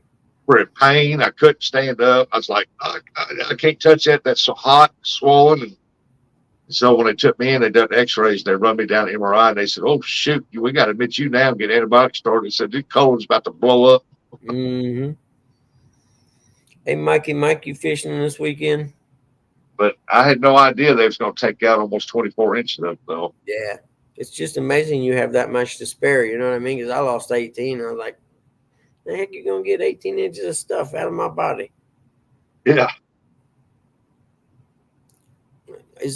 There's no tournaments this weekend, is there? I don't, it's the new year. not that I know of. I can't remember if there's any tournaments this weekend or not. I think Well, don't they have Metals is the last one for the league is deal this when's the weekend. Baldwin thing? Is that New Year's Day or? This is the surgery valve edition. When's the Baldwin fishing thing? Anybody know? You'd have to ask Parker. Yeah, Parker would know, wouldn't he? Hey, Yep. Parker, when are you guys doing that Baldwin fishing tournament? Oh, that's right. You're off for till Wednesday? Hey, might go, buddy. So you're going to be fishing. Go get him, Mike. Go get him. I noticed you haven't been doing a whole lot of fishing live, Mike, but I understand that. Sunday's the Baldwin Bash. That's what I thought. That's cool. I'd like to do that one year. Yeah, if that's the only thing going on, I think it's that Yeah, one, I think it is. the Baldwin Bash.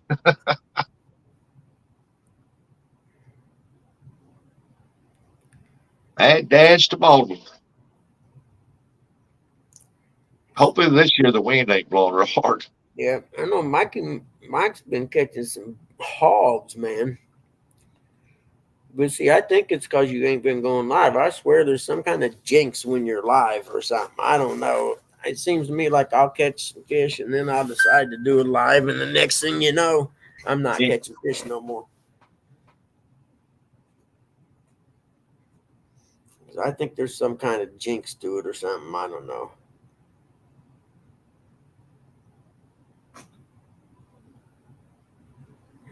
Well, I tell you, J Dog and them had a rough yesterday out there in the river. It was windy. They caught some fish though, some good blues. Yeah, But yeah, that wind was blowing pretty good on that water. I know Tara didn't feel good.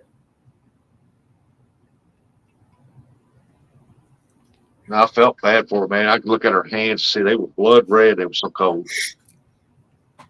So, Chad, you guys are driving over there to Baldwin, aren't you? Are you staying in a hotel or something? Or I know I looked one year and there was a hotel kind of close to there, like No on the lie. south end of Baldwin or something. It wasn't like a Holiday Inn or Comfort Inn. It was like a little family hotel thing or something. Now you know he's No gonna stay lie, Jinx, Mike. Okay, back I right, understand. man. That's where I would stay. What's that? Stay at La Quinta. Yeah. How And they far got away is that? huge breakfast buffet. It's real good. Oh, I love those. How far away is it To Baldwin, from the La Quinta? I have no idea. They've got one up there. Oh, okay. I see. You said that's just where I didn't know they had. Okay, yeah. I miss Shoney's used to have a great breakfast buffet. Yep. We would stop there. We'd go to time trials at the Indy 500. We'd stop there every time. Uh, Chris, I went up there last year. I think it was during the fourth, and I fished on the. We stayed at the lake house with some friends, and I fished that Ozark Lake. Caught some catfish, bluegill, bass, crappie. Did you hear them talking the other day about out in Arizona or something? 3 pound bluegill. No, I ain't heard that one. Yeah, they were talking. Somebody was talking the other day on live about something out in Arizona. They could catch 3 pound bluegill. I'm like, you got. I mean, pound bluegill fights like a dog. You know what I mean? I couldn't imagine the 3 pound bluegill. Morning, Joe. Yeah, we well, you know, it's a hybrid. It can't breed or nothing like that. You know. No, I think these are regular bluegill out there. I know the hybrids you're talking about. We got them in a couple places around here, but I Yeah, we think they got were talking regular bluegill. Maybe not if they're just hybrids. Hell, you can catch those kind here. here by our lake. There's a Duck Creek over there, and you go over. It's hard to catch them, but you can catch a 2 pound bluegill out of there.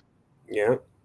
Yeah, Jello, that might be the one I was looking at. I can't remember. 2 years ago, I was thinking about going over there, so I got on Google Map and pulled up the lake, and then just started searching around there for a hotel. Yeah, the number one person to ask about any of that area over there would be Parker. He knows that area real good. He Yeah, lived. I think he must have left though, because I haven't seen him say anything about it because we asked. I know, Chris. They do a lot of paddlefish fishing up there, uh, or spoonbill or something. They paddlefish, I think, and then they have one of the biggest bass tournaments up there. It's $100,000 bass tournament up there. and they've got like over 100 boats in it, or 500 boats, or something like that in it. No worries, Chad. I just wondered where you were staying at, or I know you're. I thought some people was bringing boats over. Yeah, Chad said he was going. Yeah, I think Chris, I don't know if Chris and him was going or not. I know they was there last year. yeah. I think I asked him earlier, and he said something about they was fishing on the Ohio this weekend. Yeah, Chris M, are you talking about you never heard of the bluegill? There was somebody talking about it in a live the other day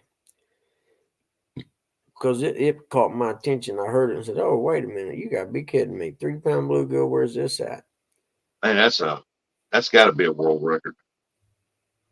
Oh no, catfish. Hey, there's Tim. The world record bluegill was caught in Lake Powell. It weighed over 6 pounds. Good Lord.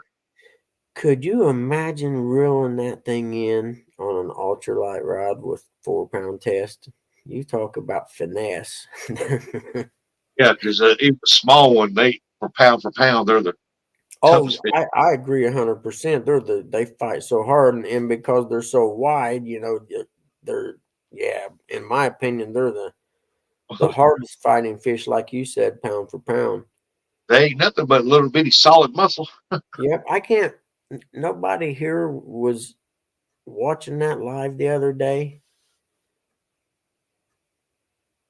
I know there used to be a little bar, Sparky's Doghouse, in this little town south of here, not too far away. It had the state record, Indiana state record bluegill hanging up in it for years.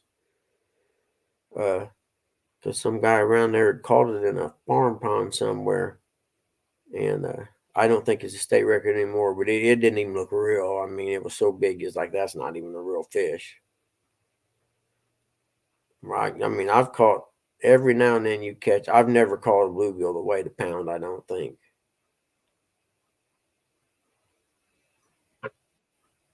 Really, paddleboarding, huh? I know my buddy, he's been doing for bluegill fishing in the strip pits down in southern Indiana. He uses a kayak for them because there's so many of them, and a lot of them aren't very big, so he can go into one and do the whole shoreline in maybe an hour, come back, throw his kayak in the back of the truck, drive 2 or 3 miles down the road, and there's another pit. But Well, yes, Sparky's Doghouse used to have it. Hey, Dave, how are you, buddy? Good to see you there. hey, Donald, morning. Or Uh, Donald, I'm sorry, I can't see you that well. I'm not even awake. I'm sitting here about half asleep. well, there's a spot up there on our lake that somebody cut a tree down, and it's been for years. I mean, it rises with lake level and it falls lake level, and you catch just right. You go over there with some wax worms, you'll Yep. catch a huge bluegill out around that, and you'll catch hundreds of them. Yeah. I think I'll try and go bluegill fishing now.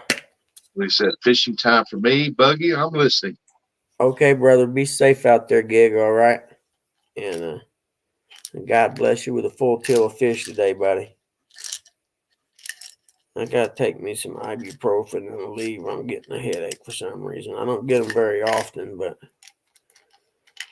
I think it's the weather's been freaking really weird the last 3 days, from warm and then down to cold, and like the barometric pressure or something's freaking out. I don't know what it is, but I'm getting a headache. Yeah, I would blame it on lack of sleep, but I got good sleep last night.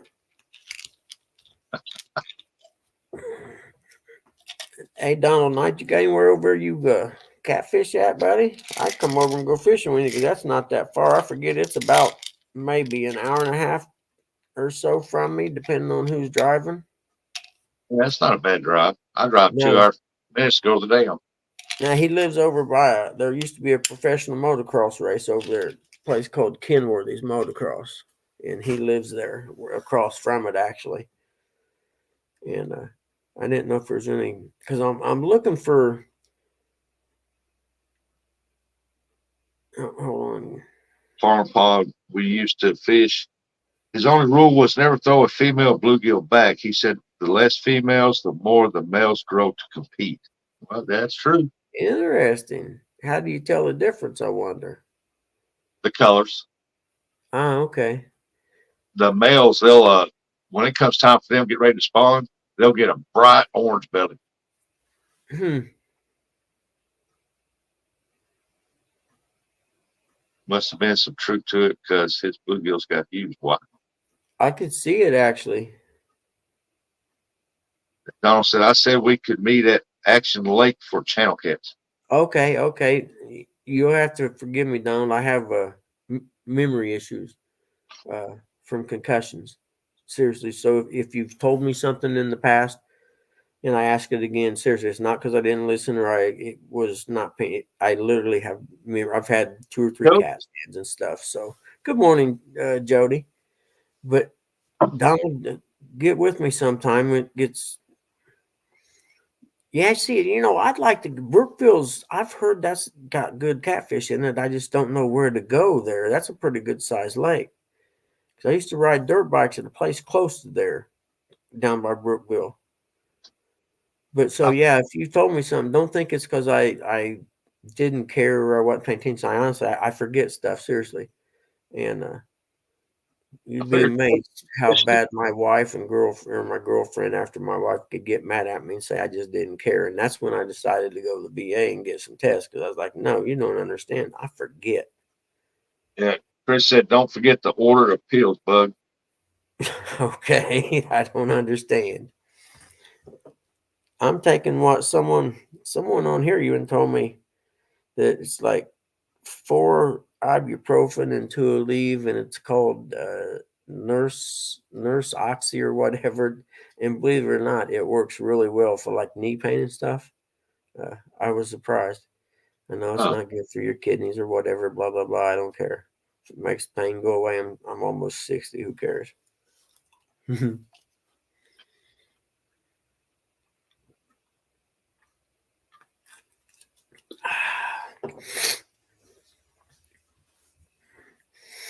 Now, Selena, that isn't there a great big lake there, Donald? I've seen that. I've driven by it before, going to oh Cedar Point, the amusement park. It's something. When The, do you go back out? When it gets springtime, you gonna go back out and try to do some more carp fishing? yeah, hold on a minute. That was John. We can even fish the Great Miami at Kenworthy's for channels, but it's not very good. Jody said, gives you wings. Yeah, he's gulping it down, ain't he? He's got to have wings to keep up with Pop now. Hold on a minute. It's John. Small water charter. Yep, carp fight great. Yep. We used to have abundance of carp around here. I mean, anywhere you went, you can catch carp. Now it's hard to find a place with good carp fishing. Hmm. Hold on. I don't know. See, John, small water charter still can't comment on my lives. Huh. Huh. See, and I haven't done nothing. We even went through my Google. We went through everything, and I got nobody blocked. For one, I don't really know how to block people. Be honest with you. Yeah, don't like that thing's huge. I always wondered about that and about fishing it. I just Jody wondered how this week. deep it was. Gives you wings. I need all the wings I can get.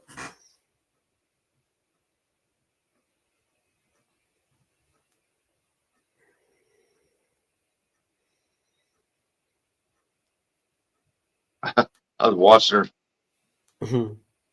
I was watching her the other night. She kept that one and had it curled up in her arm like she was carrying a puppy.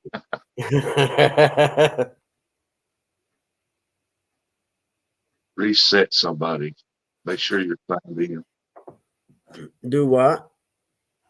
I don't know. Sam said make sure you're signed in, and Chris said reset somebody. Yeah, John from Small Water Charters, for some reason, we Yeah. can't see his chat. And I don't, we even asked Hogline about it, and I can't figure out uh, what it is. Have you tried to unfollow me and follow me back, John?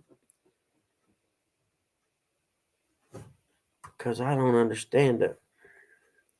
Something's happened. Maybe the internet, maybe the YouTube people are mad at me and you, and they don't want us communicating with each other because they Tell think we got a conspiracy him to take over. right back. Let me see if I can do it on here and pull up small water. Let's see.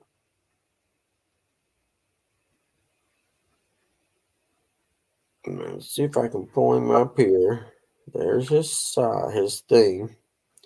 Chris, Now where you? Hey, there's Uncle Lou. Good morning. Let them unsubscribe. they my babies. I have a good grip on them, and it gives me a Right. get the hook out. Yep, that's true. I was as small that he blocked you. I think I found it, dude. Hold on. Try now, John. I just checked and it said hide. It says unhide user from my channel. I clicked on that and unhide user. Yeah, that should do it. I didn't hide him. It just dawned on me though to go to his. What I'd actually done was went to his channel and hit unsubscribe and then subscribe again. And then I thought I seen the three dots up there, and I thought, well, click on them and see. And it says hide and unhide. So if you can hear me, John, try it now. Let's see. If y'all haven't seen John's video, it's called SWC Blast from the Past. It's the WCW Championship Wrestling one. Go back and watch it. It's hilarious. Well done video. I want to know if Jody fishing this weekend. I enjoy watching her live. Yeah, yeah, I do too. Don't forget to pray for me. I love that song. Hold on. I can't keep up. I'm glad you got the chat. I'm talking. See, see if I Somebody can make try that. It's easy to do. So easy. I've been told you can do it in your sleep. now.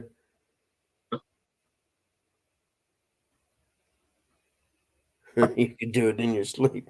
I know when I first started this stuff, and Hey, there he is. bam! All right, dude, gotcha. When I first started this, and I would be on hog legs, and I would fall asleep, and like holding my phone in my thumb somehow would time people out. I have no idea how when I fall asleep. But like I was kind of new, and they said, "Hey, you're blocked so and so out or whatever," and I got a hold of all and said, "Hey, man, take me I'm a off, little bit. take my wrench away because I don't want to be making nobody mad at me." I'm catching a little bit of that live, Jody, but 9 o'clock. I'm usually in bed by then. Yep. Welcome Well, at back. least Small. I know what it was now. That's cool. I don't know why I didn't think of that before to go to his channel on my phone and look. Yeah. Yeah, I still love him. I just made him. I made him want to beg me to come back in my life.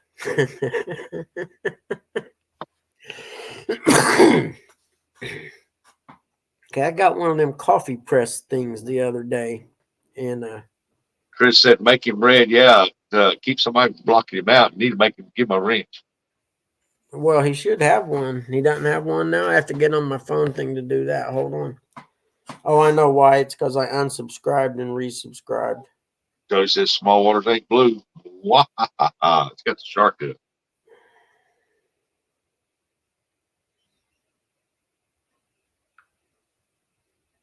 Hold on, I made him too powerful. I'm gonna put him back to regular modulator because he may get revenge on me if I do the other one. All right, we're good to go, dude. It's good to have you Yeah. back, John. I'm sorry, brother. We figured it out, though. I don't know how it happened. Like Jody said, maybe someone else done it, or I don't know. It's the If it, internet, man. It's not made for old people like me. It gets too confusing. Meanwhile, I got a coffee press thing. Anyone ever used one of those? a what? A coffee press. It's like a round beaker type thing, and you put the coffee in the bottom, and you boil water, and you pour it in, and you let it sit there and brew.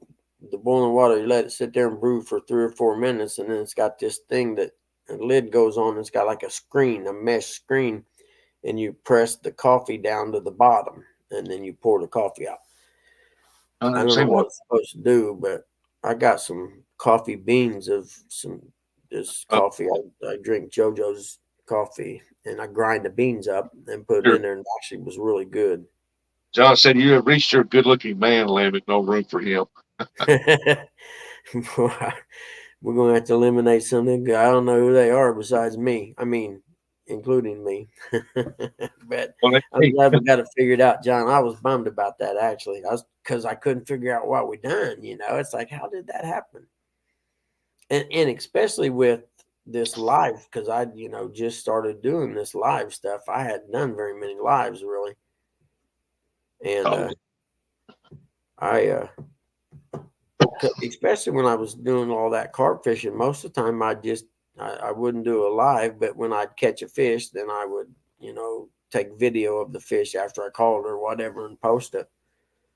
And I've come into other people's lives when I was fishing, but my doing them myself, I haven't done them that often. yeah. I mean, in I never even knew StreamYard existed. Hey, good Well, morning, Fishing Channel. Good to see you, buddy. I never knew StreamYard existed until all this. And then for a while, I'd be, watching the lives on YouTube and still didn't realize that it was coming through another source. And I ended up having to pay them $20 or whatever to be able to do this because I run out of hours.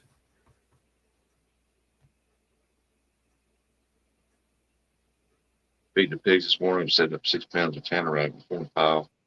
Pigs will Oh fly. my goodness. The question is there going to be anything left of them to eat? You're going to mess up some good eating right there. Feed the people.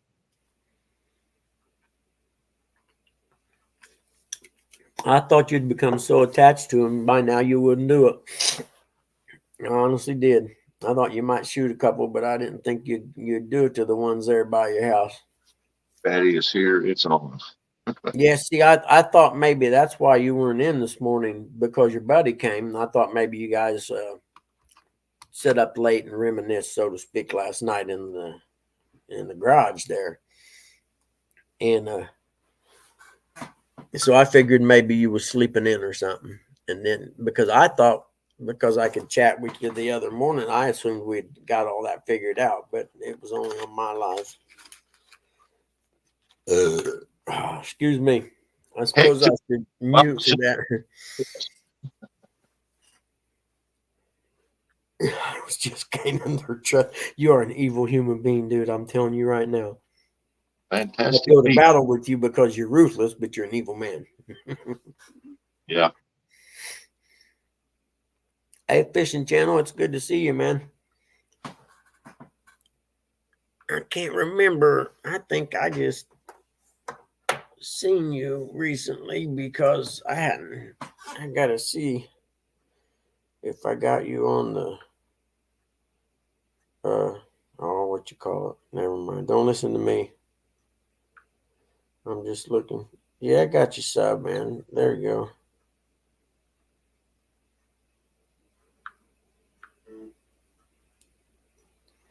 Well, I tell you, where all you people from Missouri come from? Man, it's another Missouri guy.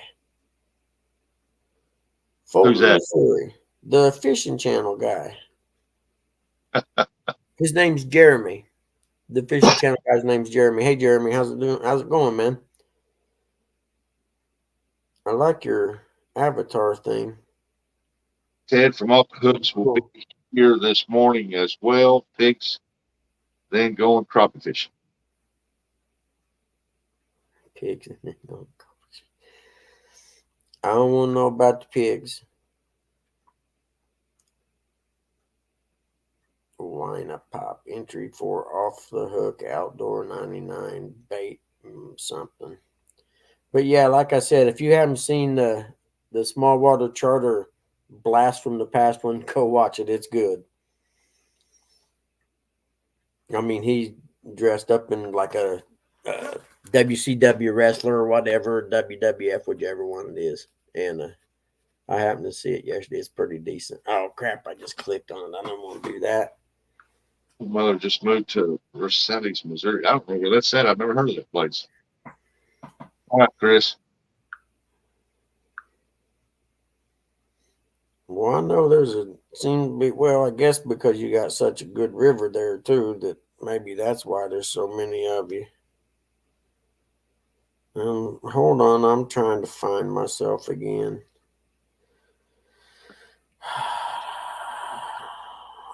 Kind of thing, Sam. There, I found myself again. Okay, got it. I have because I put the live on my phone too. I can't remember why now, but I done it for. Oh, I know it was to pin the thing at the top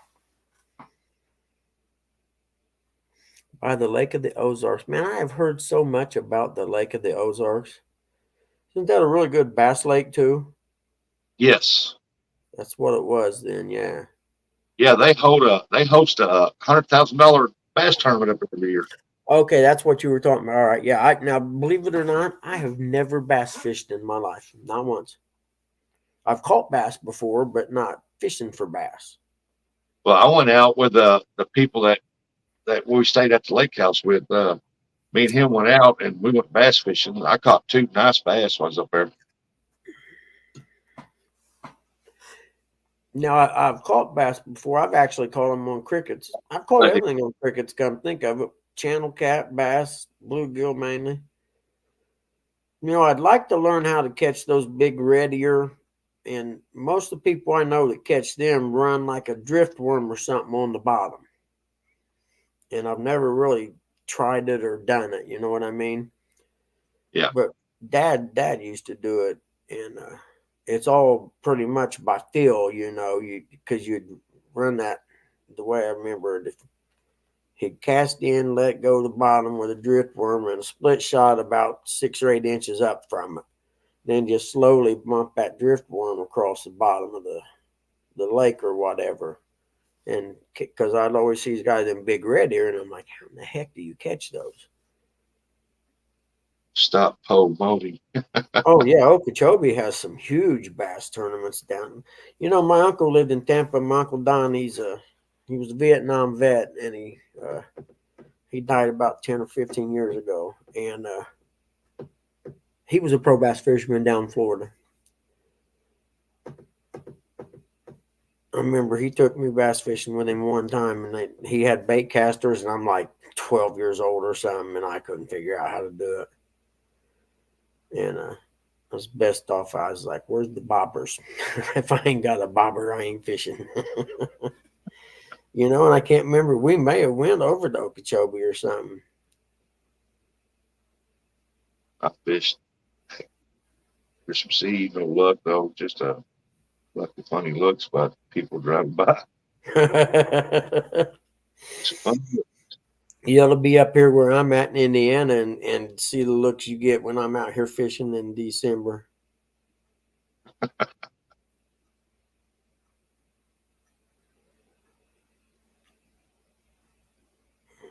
Bruiser Baits. Bass Addiction. I like the name of that company. That's cool. Uh, I I just man, I can't. I got to do a lot of work on the little boat. And that little boat's got styrofoam in it. You know what I mean? And I think it's been got waterlogged. And I need there's a picture of my dad and my son in it, probably 15 years ago. And I need to dig this picture up because it's got like the lines around the side, and you can see how far it's down in the water. You know what I mean? And I need to find that picture and then compare it to the picture that I got last year or year before to see if the boat's not sitting lower in the water. You know what I mean? Because I think the styrofoam's waterlogged in that boat. I mean, they've had it for like 30 years. And believe me, Dad's drilled a million holes in it and sealed them up and stuff. But I need to, because I seen someone put new styrofoam in their boat. I can't remember who it was. And it looked like it was quite the job. So I got to figure, is it worth, it's got like a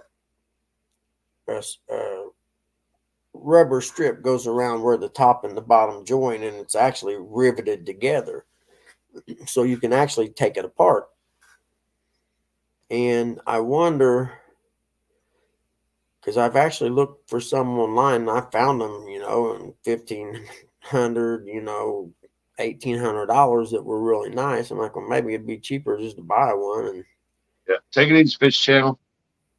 are you going off to work? Okay, man, get a hold of us, buddy.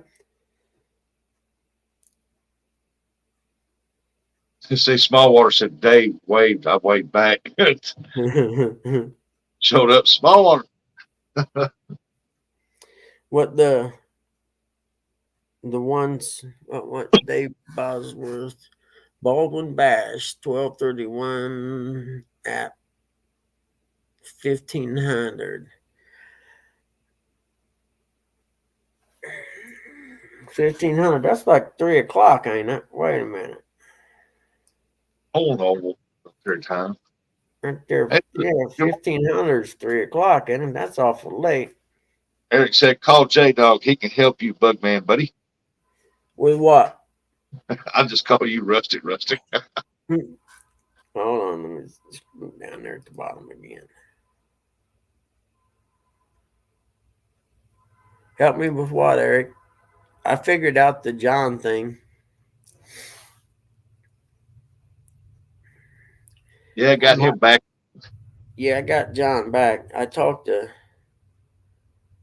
Said with J Dog yesterday, and my phone done something weird yesterday evening. Uh, it said that I had text, and when I clicked on the text, one of them was from J Dog, and it was from like 3 or 4 days ago that I'd already seen before. And I thought it looked familiar, like the wording of it. So I scrolled back, and it was there, and I'm like, "What in the heck?" Because I almost texted him back to ask him what he needed or whatever. But it's weird. It's like it reloaded some old text or something. Oh, about the boat. Yeah, good call, Eric. That's a good call. I could even pull it down there and spend a weekend or something with him. With two of us, we could probably do it in the weekend.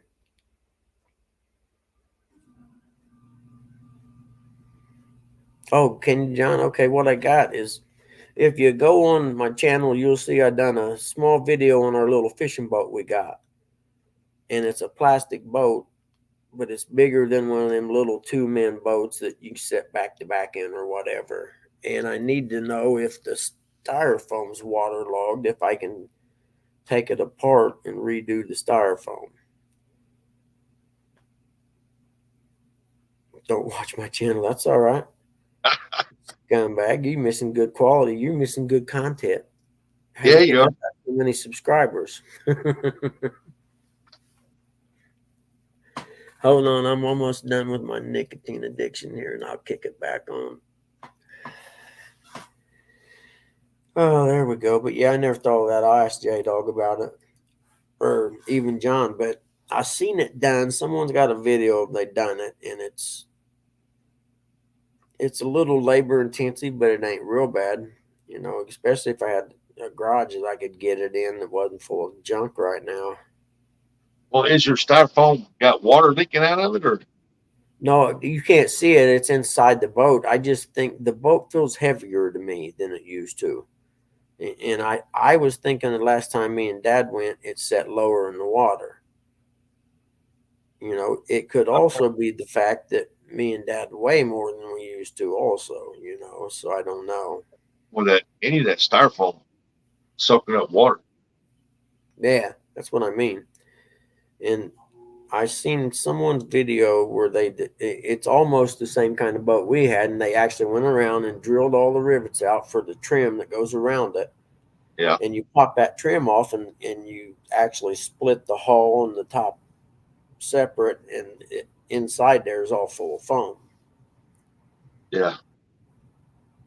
Some boats you don't want to do that to, especially if they're older. They'll be twisted Yeah, and curved or yeah, whatever. You'll yeah. never back up. John, I didn't know if the foam would dry out or not. Now that you mentioned, that makes sense because it doesn't get put in the water that often. It ain't been in the water in 2 years now since Dad got diagnosed with cancer. So It sounds it be could dry be out. the big The answer, factor. you're fatter now. I think that could be it. Now that you mention it,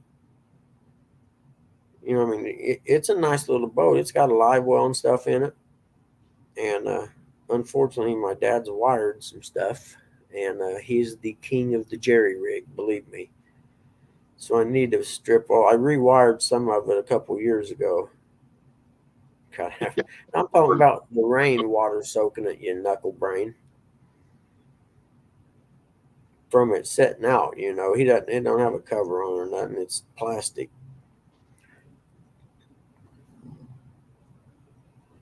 The but plastic or fiberglass. it's plastic. It's a plastic boat. Yeah. Wow. It check out the video I got of it. It's actually been a heck of a good boat because all he ever fished was the little strip pits down there that was trolling motor only. You know what I mean? So it was perfect for what him and Mom done because it would be just the two of them. It's easy to put in and out of the water and everything. So it's been a really good boat. How much water comes out when you pull it out of the water? Not much because it doesn't get much in it. You know what I mean? Besides the live well draining, the actual main drain through the center uh, channel there, very little. But then again, if the styrofoam, you'd have to see the boat to understand that the actual inside of the hull doesn't have a drain or anything. I don't think that any because water shouldn't get in and out. It should be you have a village pump just for the channel that runs up the middle. You know what I mean? But the actual hull underneath that, I don't think drains. I think it's sealed. Yeah, I've never known any of that foam in boats retain water. Yeah, I don't know. Like I said, I seen someone redone, and for the life of me, I can't remember what the video was on. Let me see. I might be able to find a picture of it on here. Now that I I think about all past 9 a.m. it, that's a little better there, Dave. I was thinking 1300. That's probably when it ends. Let's see here if I got any pictures Green, of the ball. green mold going things. Yeah, I think I got a picture of it somewhere in here. I know a guy redone his aluminum boat. He took can spray foam and ripped all his out, put can spray foam in there and foamed it all That's up. what I was thinking about too. It would take a few. Here's a picture. You can see the seam that I'm talking about. Let me Now, see. like he's worrying over Maybe. about a boat that never gets used. Yeah, let's see. I don't want to hear nothing about not using the boat, you knucklehead. Let's see. This is really hard to do, isn't it? Right there. Yeah, okay. You see that seam around there? Yeah, The black plastic seam? Okay, there's a top and a bottom to that boat. It separates. yeah. Now I'll find another picture Hey, of the whole but boat. I mean, And there you'll should be some rivets in there. there is, yeah, you can drill the rivets out. There's another picture of the whole boat somewhere. Mm, Man, you can do that. Take all the foam out of your aluminum boat, but eventually your boat's gonna get twitched in it. Well, when I had a picture I took the other day, I was at the drugstore yesterday, and this is for Curtis if he happens to be here. Uh, I hate trying to do this stuff. There was, never mind, but there was a rack of candy at the drugstore, 50% off, and the only ones that were left were the peanut M&Ms. Yeah, you got the brightness on your phone too much. Do what? The phone's too bright to show. Oh, is that what it is? I can Yeah. turn that down. I think I never thought of that part.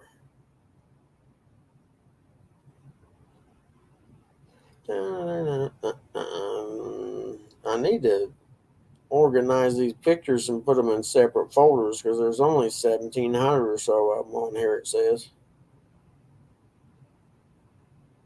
but there should be some for me and Dad when we went fishing the last time.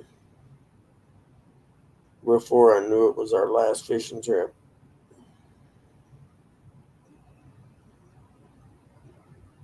But I just thought of the fact that I'm probably 80 pounds heavier than I used to be when I was in it before. So that would probably account for some of the setting lower in the water, Yeah. especially if I'm sitting in the front. They use it or a truck that never goes anywhere.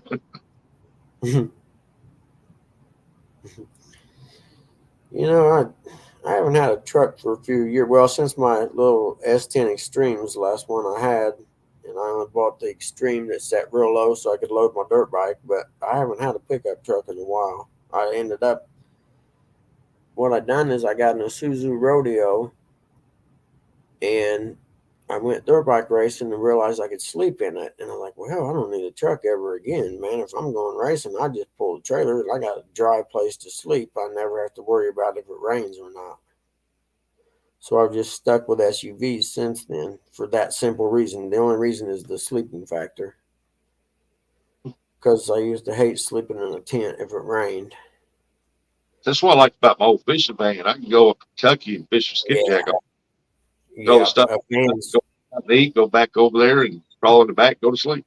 Yep, yep. I would like a van. I had a years ago when we raced a lot. I had a Chevy Astro van or a GMC Sierra is the same as a Chevy Astro, but we used it to pull the trailer to go racing, and it was one of the custom kind with all the lights and the seats and the bed that laid down in the back and stuff. And No, yeah, yeah, I agree with that, John. It's hard to tell these days.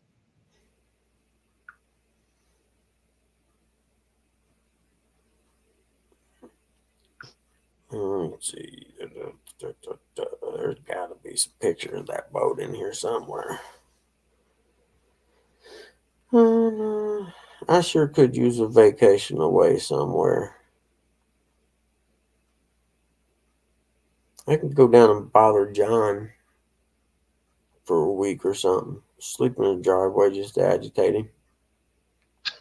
Sleep in the driveway, sleep on the Make him front. take me. I don't believe you. Make him take me crappie fishing. I said, now we ain't gonna use all them poles. We're gonna use little poles with bobbers, and we're gonna cast individually and catch crappie. The way fishing was intended to be done.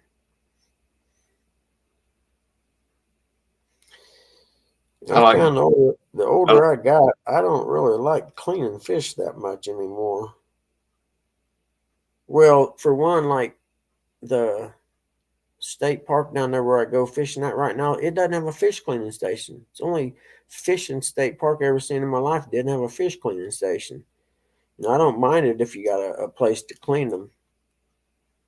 Yeah, you're right, John. Your boat, your rules. What was I thinking? no reels. Cane pole. I think I've got one of them. Some of them cane poles like you got. I think I got one of those. Yeah, I've It's got not a quite the same. This one here 16. extends and it goes back. You know what I mean? Oh, here it extends back and forth. You know what I'm saying? It you take like a little cap off, and then it extends out, and then you can clap it back together. I don't know if that's the kind you use or not, John, because it's pretty. The one I got's pretty long. I don't know how you would haul them if it didn't. Be like, We slept 6 hours straight last night. I think that's a record. Jody, that's awesome, man. Yeah, I can remember when you would be slurring your words because you hadn't slept so much, to the point we would worry about you. Actually, hibernation. yeah, that's me. I've been known to hibernate a little bit. Here we go. There we go. That's the last trip right there. Well, one time I took out a telescopic crappie pole. I caught a pound and a half crappie on it. I went to pick it up. That thing telescoped all the way down. I wondered about that actually. Yeah, and I had like 10 foot of line out of the end of it, and that crappie fell off of that water, and I was sitting there trying to fight with that little bitty pole, trying to get that line in my hand. He finally got off, but I said like I threw the ball in the bunk. I said forget that crap.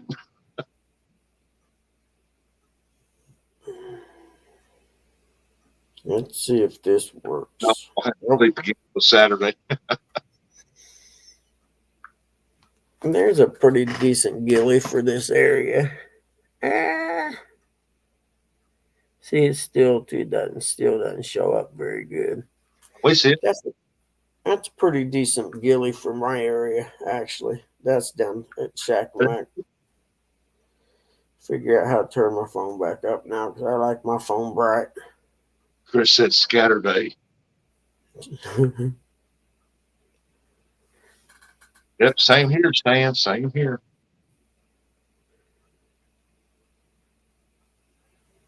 you know, I see the thing where the people have the sleep apnea or whatever like that, and they have to wear the thing. What's that? Is that what it is? You wear the mask thing or whatever? There's no way I could sleep like that. Oh yeah, you can. You get used to it after a couple of nights, and then you get where you can't be without it. You'll try to sleep without it, and you're like, man, I'm used to that wind blowing on me. Huh. Interesting. Yeah, I just never thought I could do it. I didn't think. Sleep apnea, but mine's insomnia. I got real bad insomnia. Oh, really?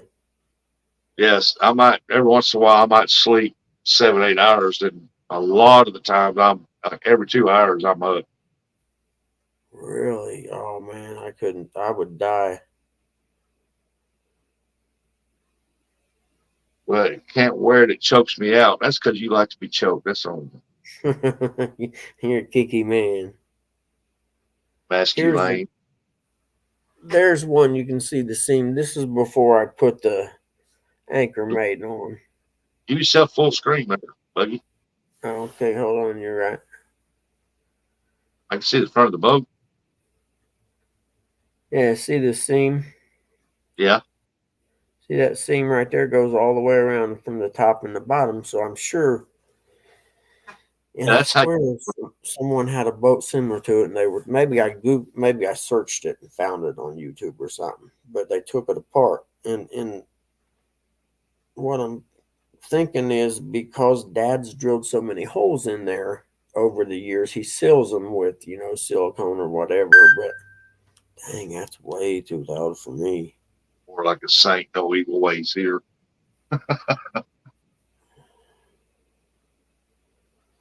But throughout 30 some years, it's hard telling how many holes he's got drilled in that. And the water would over the years, I would assume 30 some years, it's hard telling how many would seep in there. You know what I mean? Yeah. And eventually, that styrofoam. I know like a surfboard, for instance, if you get a hole in it, that foam in that board will retain water, but it doesn't ever go away. It adds weight to it. So I Well, just assumed that it would be the same way. I've never known that phone to ever retain water. Hmm. Then it's probably just me getting fat. Then I'll accept that one. Small water says sent you pig and Uh-oh. Tanner bug. Is it daylight there already? Out here, it's still dark as all get out here. Oh, okay. I see what you're saying. Yeah. All right. I got to see how you done this tan, all right? Because I may want to make one of them. It's time gators. It's probably daylight in Florida. Oh no, he just showed. He sent me a picture. I thought he actually sent me a picture where they'd already done it, and I was like, "Wait, is it daylight enough?" But I see it now. Yeah, he No, he said created. pre. Yeah, getting ready. One, two, three. Geez, dude, that. Besides the fact you're gonna blow the pigs up, I'd like to see that blow up. Yeah, But you're gonna kill the babies, man. Do you understand how many people are gonna? Do you better not post that on YouTube? You have every PETA person on earth wanting to come and skin you.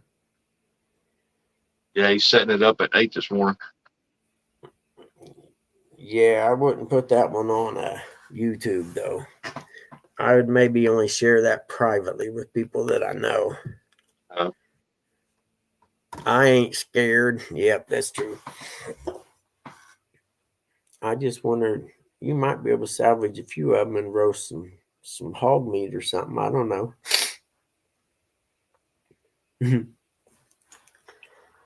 Yep, it must be going to be cloudy today because it usually. What time is it? It's usually at least a little bit of light this time. I'm wondering. Oh yeah, it's 7:26. Kidding me? Oh man, that needs to get stiff this time of year. I can't believe it's that dark out still. Because I was thinking it started getting daylight. Two GoPros close. Yeah, that's cool actually. As long as they got the plastic cover on them for protection. I should dig out my first helmet cam I got, which is it came out about a year or so before GoPros did. I think I got it down here somewhere actually. I thought I did anyhow. It's called a contour, and it's the kind you used to see on police uniforms that sit on the shoulder. It's about that big does around, about that long. does your gaming chair have seatbelt shoulder straps? Yeah. I only bought it for work, but it definitely is pretty comfortable. I mean, the back leans back. It's actually got a footrest that you can pull out, but I don't think it's strong enough to do anything. But I wear them out so fast, because I used to spend a lot of time uh, in them, doing appraisals and stuff when it was used to be busy. Yeah,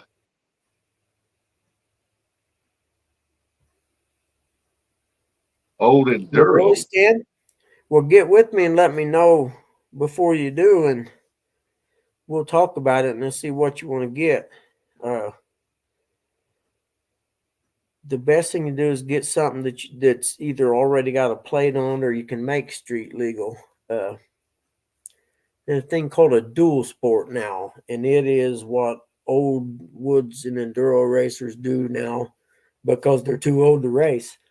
And they have dirt bikes that are actually street and trail bikes, but they're more trail than street. They're called dual sport bikes, and you can play them. And they have these things called dual sports where it'll be, I don't know, maybe 100 and some miles a day, but it interchanges road and trail together, and the trails aren't, super gnarly trails like a race would be. And so they have certain bikes that you can buy that are like that. And I like old air cooled four strokes myself, like the old Honda XRs. Bar none, the best motor ever built, indestructible. They started out originally as the little XR 75s for kids, little back in the 70s, little four stroke motor, and they progressed all the way up to the XR 600. Huh. But they don't have any electric starters on them. Is the only thing that bothers. I had to About 1999 or so, and my knees were so bad I had to get a bike with an electric start. And at the time, the only one they made, anyone made, that was halfway decent for woods racing was a Yamaha TTR 250.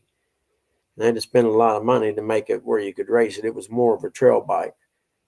I had to buy, back shock and revalve the forks and everything, and aftermarket exhaust and stuff. But as far as dependability goes, the old air cooled four strokes, literally, man, you change the oil every now and then, and those things run forever. Where the new modern ones, like let's see, in '06, I bought what's called a WR 250. It's a Yamaha woods bike, four stroke. It had 5 titanium valves. It's a high performance. I'm like, what on earth does a guy need 5 titanium valves for? But it ran, don't get me wrong, it was fast, and that was the idea behind it.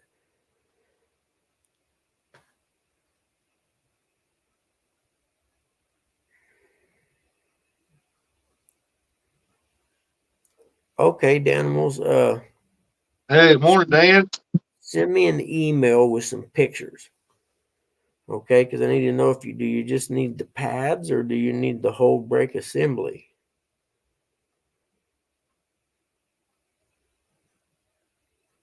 I used to have one at XR 250R. What year is that? You should probably sell that to me if it's in any kind of decent shape. The last XR 250R I had was in '86, and man, I raced that thing for so many years. I just kept rebuilding it because I liked it so much. Oh, you need the whole brake assembly.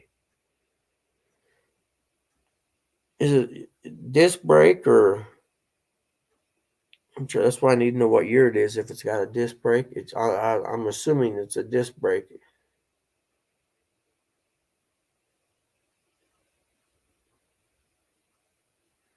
I can probably find you one. I'm sure. I mean, in fact, I need to take that stuff from my old garage at the old house out to my storage and keep it because I'd probably sell. I don't know how many. I got 2 sets of forks from uh, Yamaha motocross bikes that I revalved. One of them I got probably $1,000 in. Okay, yes, the MDT 175. Cool. That's like an old air cooled two stroke. Yeah.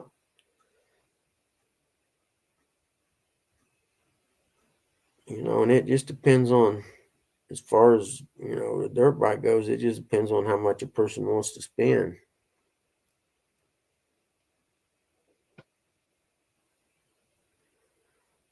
John, you're a masochist. Yeah, the DT 175, that's kind of like Yamaha used to make, and I can't remember what it was called now. I thought it was a DT, maybe 175. I know my dad had one in the 70s when I was a kid. He went from the probably 1973. They made a 500cc two-stroke motocross bike that was a death machine, and he broke his wrist and collarbone on it that season. So he ended up selling it. He went from a 500 down to a 175. Which the old adage, when you race a dirt bike, when in doubt, pin it. If it got sideways and everything, when in doubt, you just give it gas. Where with the 500, that worked real well because you had a lot of power to pull you out of the swap. Or the 175, not so much. 85 XR 250 disc brake front end on my 90 XR 200. Okay. Uh-oh. Hold on. I got somebody getting sick, I think. One of my dogs. Hold.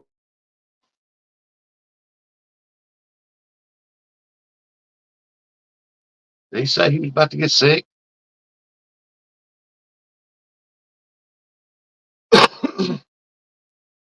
Put an 85 XR 250R disc brakes on the front of my XR 200R.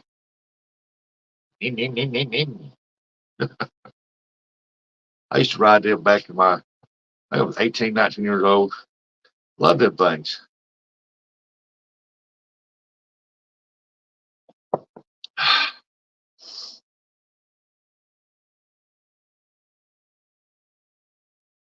Yeah, check out his gaming seat. It's got safety harness mounted to it.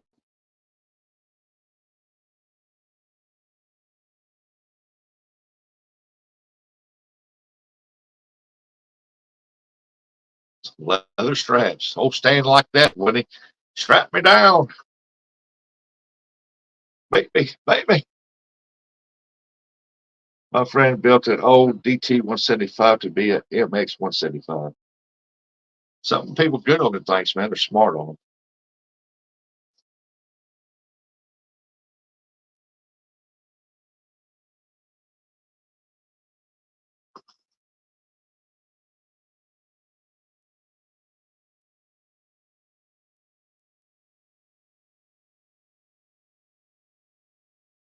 Not just, but man, just picked off.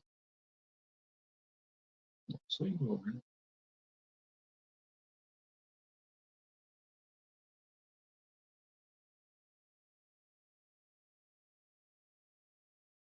oh, there he is. Way over there.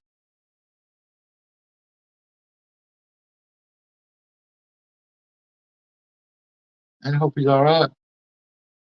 I thought I could have swore I heard him say he was about to get sick. Probably his puppy. Hey, Squirrely Traveler. Good morning. Yeah, sure. What's going on, Anthony? He had two DTs that he got salvaged and got right worthy. That's what I started out on trails.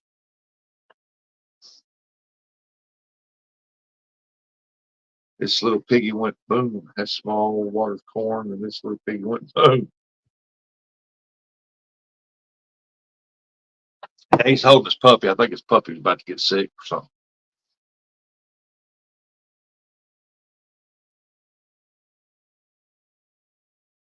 Oh, look at the little puppy. Jody, Jody, Jody, Jody.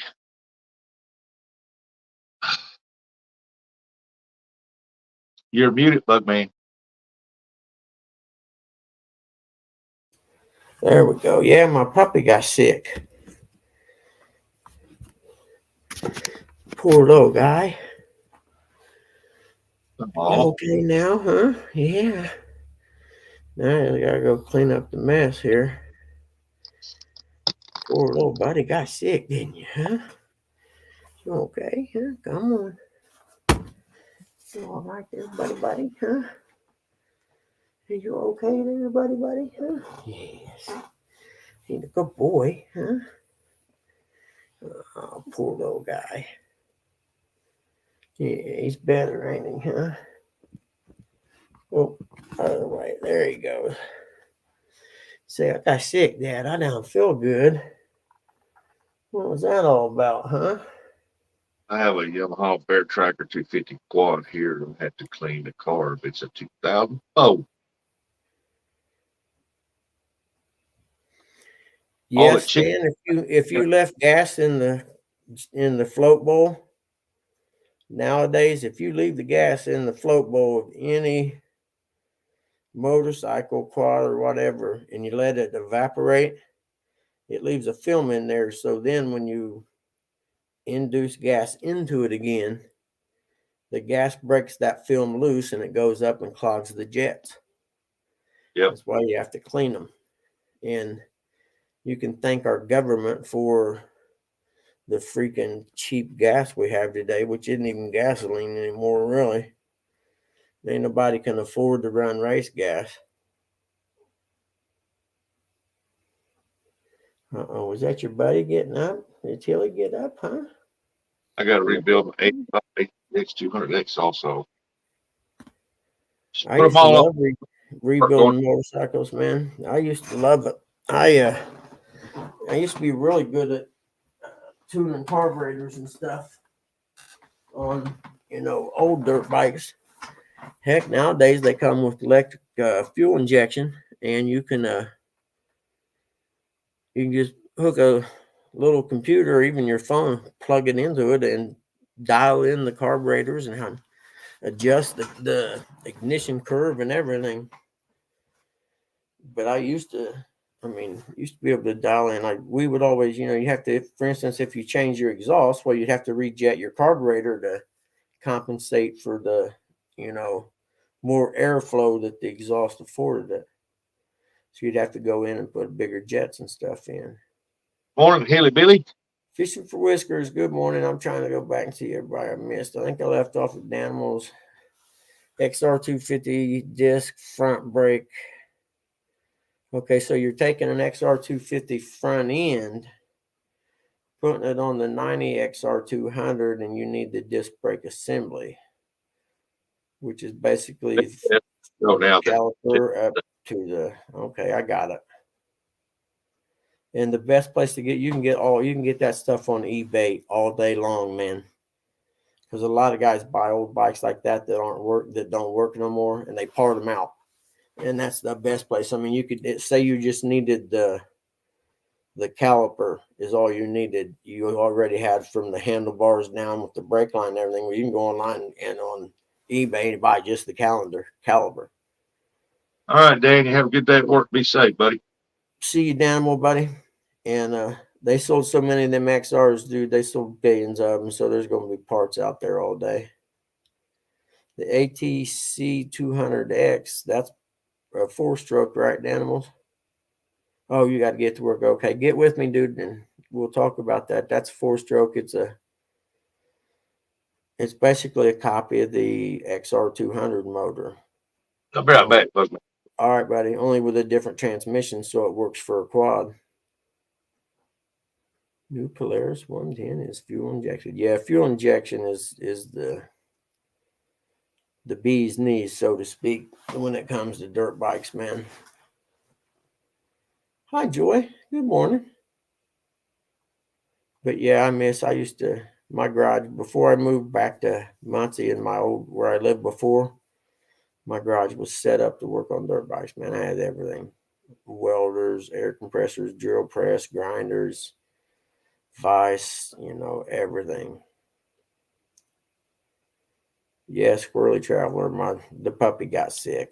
I don't know what he's never done that before. I don't know what happened, but I put a wet towel on it until I'm done, and I got some good stuff to clean it up with, which I uh, will have to do later. I'm still tired, believe it or not. It's what time? I don't even know what time it is. 7:43, huh? Oop. I'm sorry, I hit the wrong thing. There we go, right here. Let's see. Healy Billy, how are you, buddy? Let's see, Joy.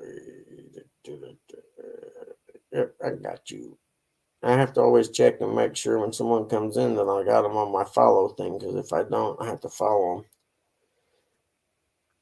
So when someone comes in, I go and check. Someone who I don't see the name very often, I should say.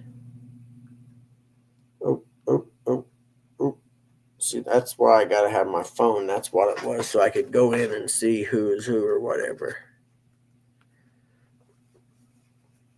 Got one of them Suzuka Polaris XR1234s. Those are pretty rare. You may want to sell that, man. You could almost retire on how much that cost. Oh, I'm dying to use my new bluegill rod, man. It's killing me. I may try and go this weekend and do it if it ain't freezing rain and snow like it is today or yesterday. But I got it all rigged up. It's ready to go. All I got to do is go.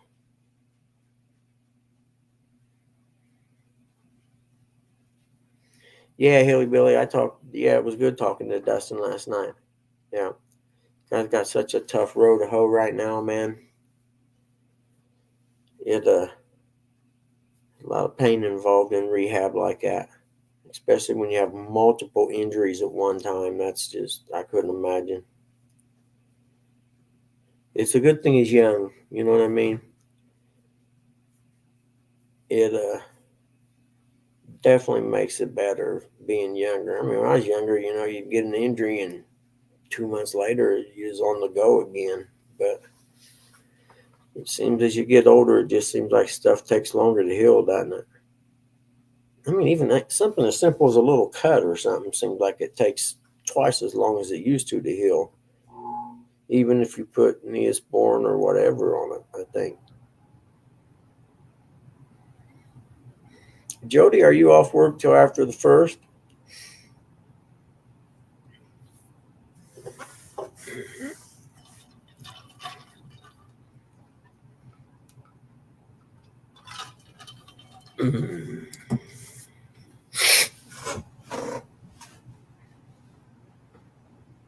Yeah, he does. He has a really good support network. Plus, he's got like stand 3 and stand 2, and then we're all pretty close to him up there where he lives geographically, so that helps a lot too. Go back Tuesday, yeah. I think a lot of people do. I mean, it helps to have people that live close to you that are, will come and see you and come and help you out and stuff too. So that's cool.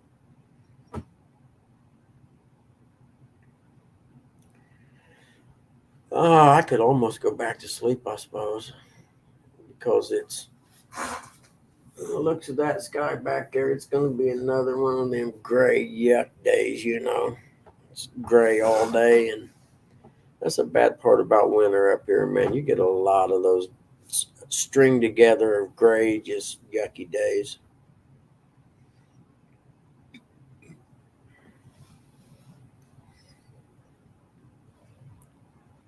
What time is it? 7. Oh man, I forgot. There is no more until after the first of the year. Uh, what's his name's channel? Time flies. It's not on. He's done for the year, isn't he? A lot of people were done for the year. Come think of it.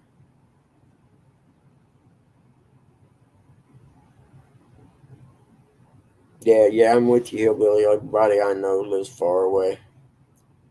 Now we all used to live close to each other when we were young, and now we're all spread out.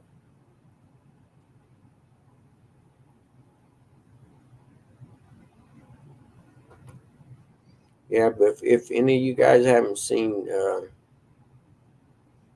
John's video throwback of the wrestling thing, I'm telling you, it's worth going and watching. It's good. It's hilarious.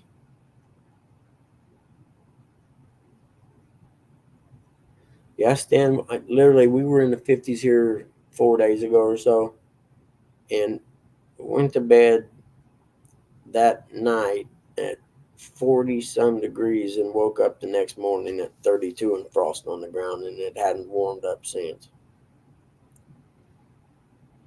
I'm okay with winter, but if it's going to be winter, then just be winter. Don't tease me with no darn warm days. And the one nice day that the sun was out, which would have been good for fishing, I couldn't go that day because of Pop, and he was having a bad day. I'm like, man, you're killing me, Smalls.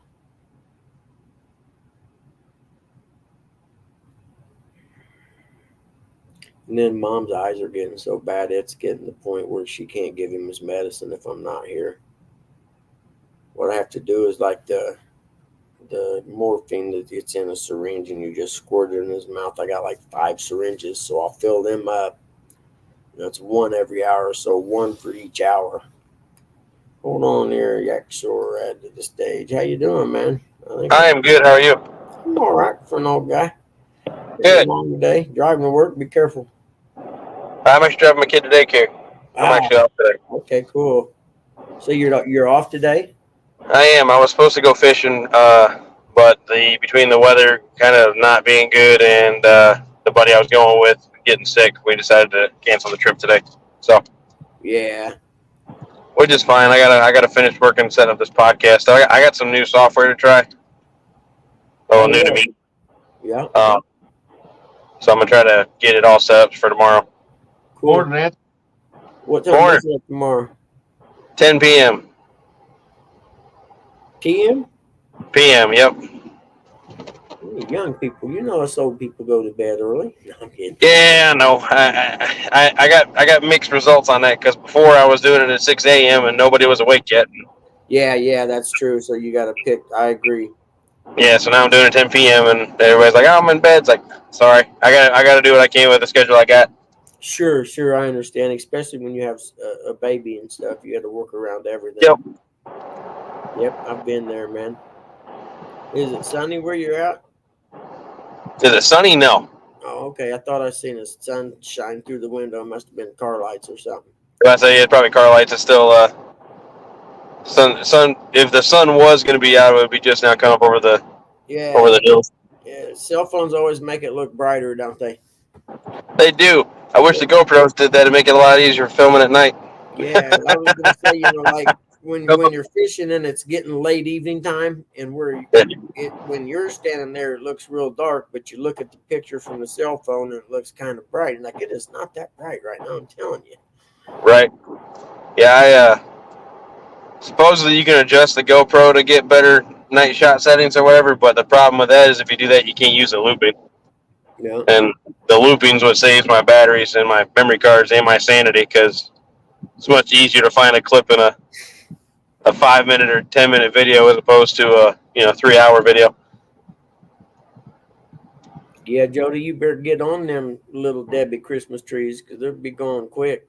And I'll tell you, a good thing to do is go to like CVS or Walgreens. They got all their Christmas candy over 50% off right now. Fat people know about all these deals, man. Yeah, and they always seem to be a higher price when they're in season, so there's always some left over. Yeah, I'll tell you what I like to do is get Christmas lights. If you like put them around your fence or something outside during the summertime, well, now's the time to go buy those. Are you okay, buddy? You feeling all right? Huh? You okay now? Yeah, you live A little guy, huh? You feel better? You said something, Rustic. I didn't hear you.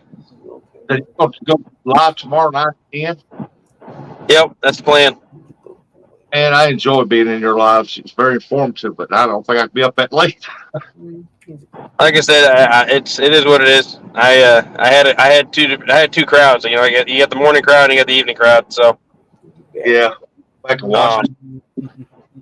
Well, with my kids' new sleep schedule and everything, I can't justify getting up at 6 every morning, or getting up at 5:30 every morning, every Saturday anymore. And my wife suggested doing an evening one. Yeah, after we put her to bed. I was But then, sorry, hang on, lost train of thought. I was going to have a Saturday night spot live tomorrow night at 5 o'clock. I'm over it. Yes, Dan, I'm with you. I'm a Dollar General guy myself. That's where I get my little Debbie strawberry things, the rolls, Yeah, I got a Dollar General about a quarter mile from the house. They are the most addictive snack you've ever seen, man. All right. So I'm not a big fan of the strawberry ones. I much like the Nutty Buddies are probably my kryptonite. Yep. Have you seen the strawberry rolls I'm talking about? You know what I'm talking about? Yeah, I know what you're talking about. They're not, like I said, they're not my favorite. Yeah, they are so sweet and luscious. They're almost too sweet for me, I guess. Yeah. Is probably the best way for me to describe it. What you doing, buddy? Where you going, huh? Oh, you see the cat. No, please don't chase the cat. The cat doesn't like it when you chase him. No, the cat doesn't like it when you chase him. Billy, Debbie Kate. Okay, go on.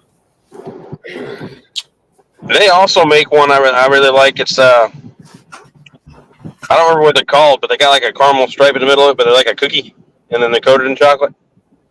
Yeah, I think I know what you're talking about. I can't remember what they're called though, and I can't find them all the time. They're not every store carries them. Hey, Hillbilly, do they have a little store in the front of the factory that you can go in and buy stuff? I know we used to have a bread bakery here in my town, and you could go in there and buy fresh bread. You know, I had like just a little small store in the front of the factory place. And I worked across the road from it, and you'd come into work every morning and you'd smell fresh baking bread. Like, oh man, that would drive me nuts. Yeah, dude, it was tough. It's like, oh my God, that smells so good. That would drive me bonkers. Yeah, it was literally right across the road from our shop. I'm a big fan of Charbroil burgers too. So Mm-hmm. the last place I worked at before I got laid off in November, the Burger King was like, you know, I don't know, 50 yards away. Oh, goodness So gracious. Yeah. you'd Yeah, be, I you'd be like about, that smell too. about they'd be about 10 o'clock. They start firing up the charbroiler, and that's all you can smell is burgers the whole rest of the day. It's like, oh, Yes, yes, Jody, I called them sweet and luscious because that is what they are. They're awesome. There's 2 boxes in my cabinet right now. She, Well, I'm going to take a break from. I'm like you. I'm that's the first of the year. I'm going to take a break from the Little Debbie's and stuff because I eat way too many of them.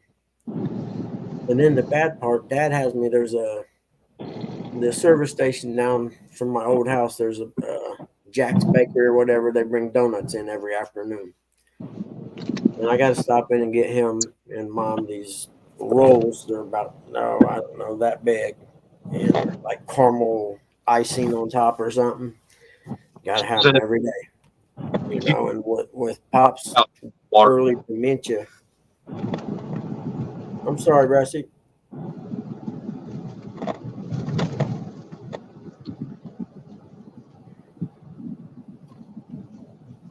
well, I'm almost to her daycare, so I'm gonna get off here. Okay, But I man. wanted to pop in and say good morning. I'm glad you did. And then I was joking about being in bed at 10, to be honest with you. Usually I got to stay up till midnight at least to give Dad his last bit of medicine so he doesn't hurt in the morning.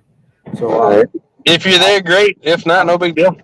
if you post one of those, what do you call it? Like you post it and it says, upcoming thing or whatever, and you can click on the notify me. I get those. But if I just click on, have your bell highlight or whatever, I don't ever get notifications. You know Yeah, no, what? I got you. I was gonna make one of those today anyway. Okay, Because I gotta. when you do that, I can click on it, and it will definitely notify me. It even notifies my phone when I do that. Sure. All right. Well, yeah, I'll make sure to do that. And Do it for sure. like I said, if I see you guys tomorrow, great. If not, it is what it is. But I'm sure at some point today somebody else will be live, and I'll see y'all in chat at least. Okay. Like I said, If you do that, make sure you tell me once you have that posted so I can go in and click on the reminder, the notification thing. All right. yeah, we'll do. Because otherwise, I won't see. I mean, I never get notified, and I miss all these good lives. But because I have a bad memory, unless I write it down, I won't remember. According to my wife, I have the memory of a goldfish, so I understand. I'm telling you, I literally from concussions from racing dirt bikes all them years, I had to go to the VA and get CAT scans because my memory's messed up. And like you said, my ex-girlfriend thought, well, you just don't want to remember. Yep. Telling you there's something wrong with my brain, and I'm going to prove it to you now. I'm going to go to the doctor and show you the results that there is something wrong. I don't remember stuff because you're right. They'll think you don't want to remember. Yep. And as young as you are, you probably don't. But I got an excuse now. I got doctor's note says I can forget anything I want. Oh my! I call it dad brain. I get focused on one thing, make sure it's taken care of, and if anything else happens between when I started it and when I finished that, yeah, it's a crapshoot if I remember it or not. Yeah, I'm with you. All right, man. Be safe. Yep, I'll see you guys later. All right. Dog, catfish dog is in the crib. I like catfish thing on Jody's show. It's one of my favorite things on lives right now. The commercial for, I think that's what they call it. I like watching Jody, but I like watching Jody closer to the later in her lives because she gets tired and she starts giggling. Yeah. Yeah. Yep. But I remember before she used to stay out on the pontoon, year and a half, 2 years ago, probably. And there'd be times I'm like, you had got no business driving home right now. You've been up for 24 hours. And like you could hear it in her voice, you know what I mean? She'd be way too tired to be driving. Yeah. And it'd be like, you should really, if anything, go up in the parking lot and sleep for 2 hours or something before you drive. I appreciate that, Tim. Yeah, we had a blast out there catching them trout. I mean, even though it was a stock little lake pond thing or what you call it, man, it was just a fun day just to go catch and release. I mean, yeah, I'm going to go. That's what I'm going to watch after this ends here. And plus, it's something different, than bluegill, bass, catfish, Yeah. crappie. It's a. I recommend if anybody wants to go trout fish, watch some videos on how to, and then just go and experiment what works with you. I would love a pond stocked with trout around here. I would go get some. You kidding me? I would get that in a heartbeat. And I'm like you. I'd just keep me, or like you said, you're what allowed 4 there. I would only keep me 2 because Yeah. that's all I would need, to feed us. And because let's Well, face it, there's nothing better than the fish when you catch it, bring it home, clean it, and cook it. Nothing is better, no other way. yeah, And I've we never had trout, so that would be even better. yeah we caught about 30, and I didn't show them all in the video. I just showed some spots where we was catching them, and you can see them jumping out of the water, Oh and yeah. small ones, some big ones, and there was before we left, there was about 6 people out there besides us 2, and they wasn't catching nothing. Nobody. Really? He was the only one catching up. Everybody was out there. Oh, they were mad too. Like, what are you doing? What are you using? How are you doing that? Well, come over here. I'll show you. Like I said, Ain't was using. nothing worse than to be the person that ain't catching nothing and watching 2 other guys catch fish hand over fist. Oh, right here. At least they didn't come over and start casting right next to you. So Trout egg. you just put them on the hook, right? Yeah, I put 2 on a hook, and then the hook floats up a Yeah. little bit, and then it just sits there, and they love that green. And I wonder what it is. it's just trout bait. Well, It's that. I mean, what is it? Does it smell? Yeah, it's got a scent to it, but Yeah. trout has excellent eyesight. They Oh, can okay. see mine. That's why a lot of people use fluorocarbon at the end of their tunnel Yeah. because it's almost invisible in the water. Uh, but they see that color and they go up there and they'll look at it, then they catch that scent, then they reach up there and grab it. Okay. Yeah. They stock some lakes in Illinois twice a year. See, I don't know if they do any of that in Indiana or not. Indiana is really a cheap state anyway. I mean, when it comes to stuff like that. Yeah. I know the reservoir here in town, the guy who used to run that reservoir out there, he ran it for 40 years probably. And he was a huge proponent of stocking. I mean, he was responsible for getting the walleye put in there. And the Well, guy told me that they put blues and flats in there that I didn't know about. well, they won't let you keep none out of there right now because they're trying to spawn. Oh, okay. Yeah. After the first year, uh, they'll let you start keeping them. And of course, if you watch my videos, you can see that whenever we was holding them up, they was sperming out the air. I mean, they were ready to spawn. Really? Really? Okay. So that's where they spawn this time of year. Huh? That's interesting. Tim, that's the way. We only took 1 pole, but usually that's how I used to do it. Fish from the bottom, have about a 2-foot leader line, depending on the depth of the water and how I want my bait up to float up. Then I run up there and grab it. But we just took 1 pole. We just wanted just to catch and release, and Yeah. so we just went up there to get away and have fun. And Okay. So what you're talking about, dog, is you'll have the hook with those little baits on them, and then the split shot or so 6 inches or whatever back, and then when it hits the bottom, the bait floats up. Okay, I understand. well, Cool. I use bass the bullet weight that looks like a bullet. It's got the hole to it. I'll put that on my mono. I'll tie a swivel to it, a little bitty one, bitty. Then I'll put my fluorocarbon out there about anywhere between 16 to 2 feet, depending on the depth of the water. Yeah. And then I'll tie my little hook to that. Okay. And that when you throw it out there, that bullet will hold down like it's right here. Bait will come up, and when they take off, they'll slide that line. Okay, I see. Yeah, like almost like using the slide bobber for catfishing. Okay, that makes sense. I mean, I we just like that, but we decided let's just take 1 pole and yeah. little bitty trout float on there, Yeah. and find chartreuse green trout float about that tall.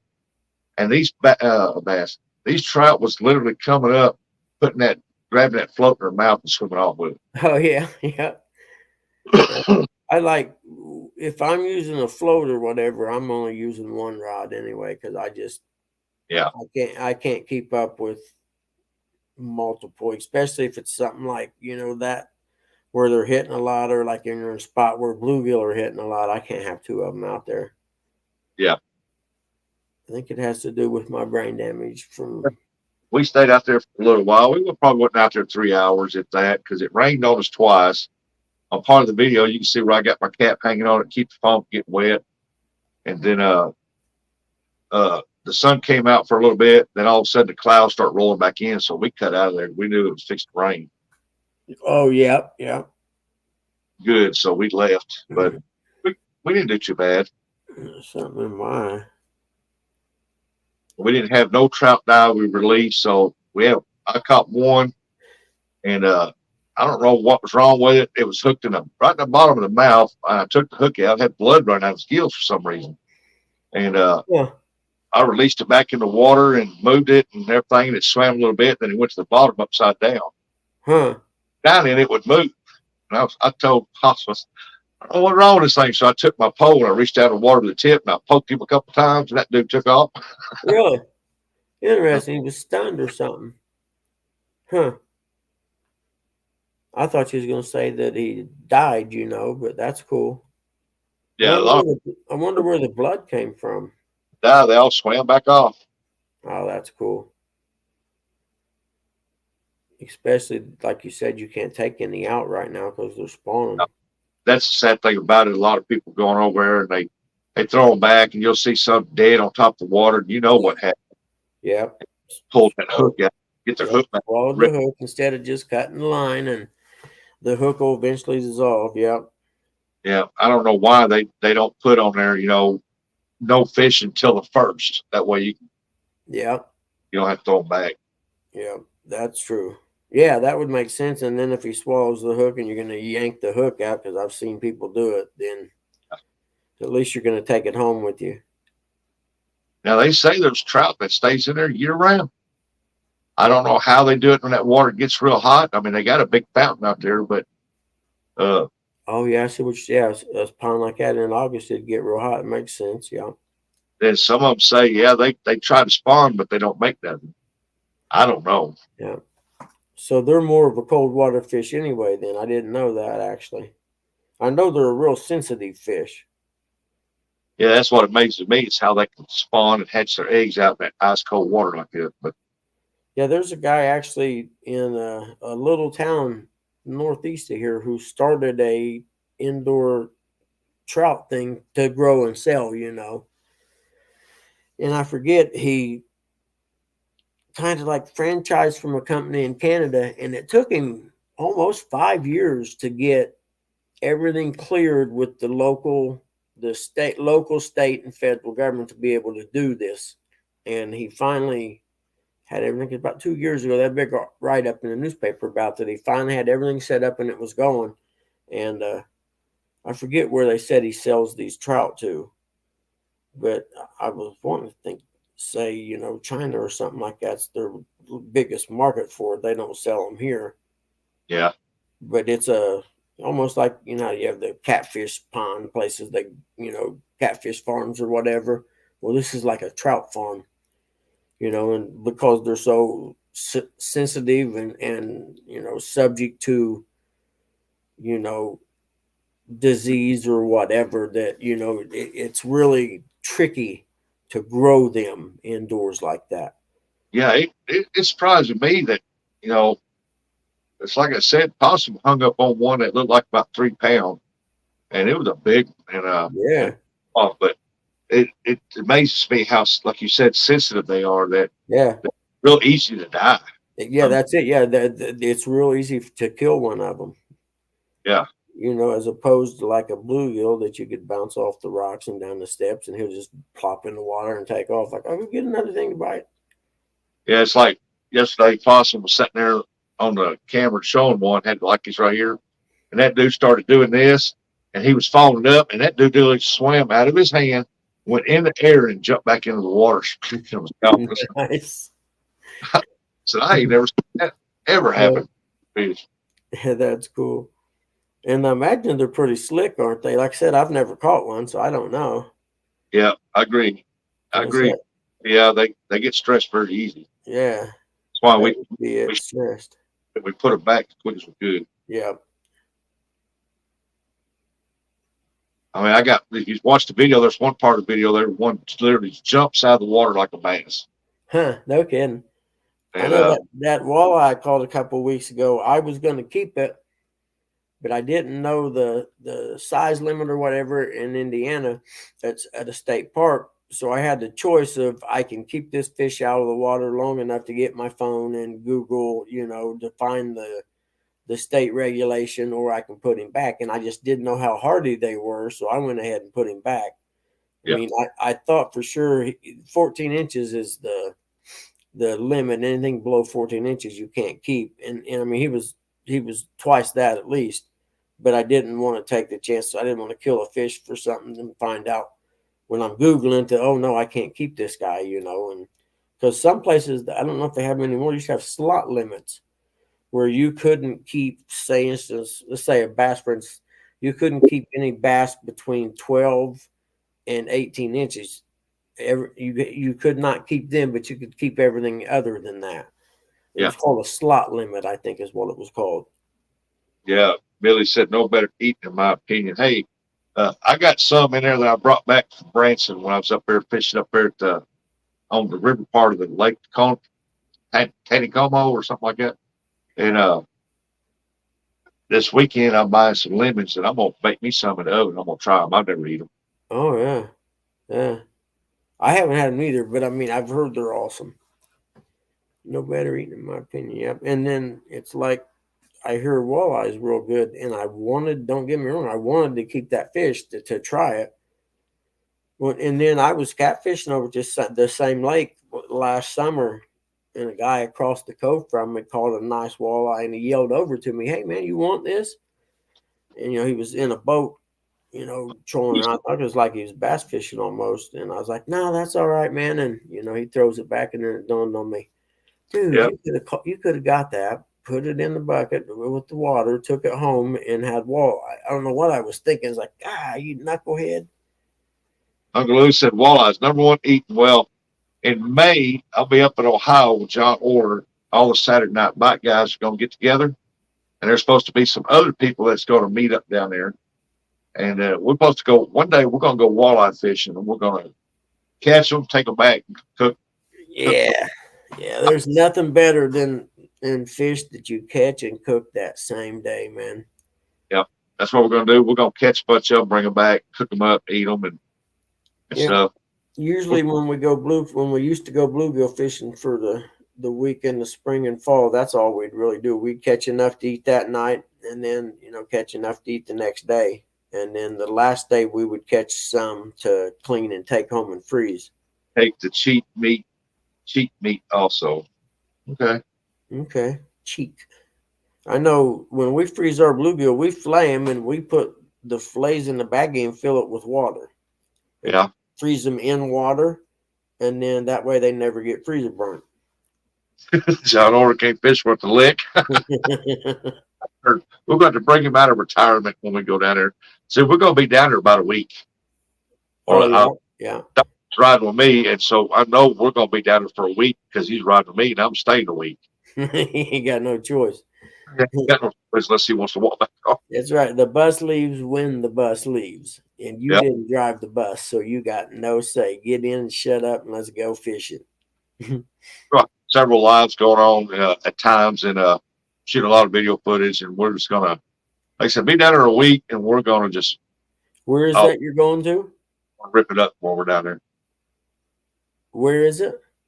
It's gonna be over where John Orr lives. We're gonna be Yeah. He's up Yeah. here by me. He's not far from me. He's Yeah. He's east, maybe 2 hours from me. I think we looked it up one day. Well, you ought to come over there. By golly, I might. I know one of the very first lives I ever seen live tournament things was a night one in John Euler was on one place, and he had a pimp hat on. And then Trophy Seekers, he had his pimp hat on. And I'm like, I don't know who these people are, but I definitely like them. And that was one of the first lives I ever seen. And I think there was 6 or 7 different, groups of people fishing that night. Yeah, is Curtis in here? If he is, I missed him. Good morning, Curtis. I don't think I seen Curtis, did we? If we did, I didn't say hi. I'm sorry, Curtis. He's probably creeping somewhere. Uncle Lou probably talked to him on text and knows he's creeping. Yeah, Eric's probably out driving truck, working or something. Yeah. Eric, he's been saying hey. I know. Eric and Curtis, I'm going to go over and fish with them. Yeah, we're going to be doing some bass fishing at nighttime. That's going to be interesting. I never fished for bass at night. Walleye fishing. We're going to do a lot of catfishing and stuff like that. So I imagine fishing for bass at night, it's probably pretty much feel, I would imagine, more than anything as far as catching, because you can't really see. Yeah. You know what I mean? So it would have to be by feel. Even when I bass fish during the day, when I watched where I throw it out, and I always kept my head pointed down to the tip of my pole anyway, and I just went with the felt. Yeah. Just love it when I hit it, then I'd yank on it. But yeah. Morning, Captain Morgan. Our ladies. Talk like a pirate day. Yeah. But at night time, I've never bass fished. Like I said, probably fished at night, caught a bunch of big slab crappie like that at night. But no, I had a friend at the strip that's where bluegill. He used to go out there on a pier. They had this old pier that went out there that used to have a swimming platform and stuff on it. And they had a battery-powered light that was like on styrofoam, and they would put it out there, and it'd go out about 5 or 6 feet. And they would catch the heck out of crappie with that light. It would bring them in.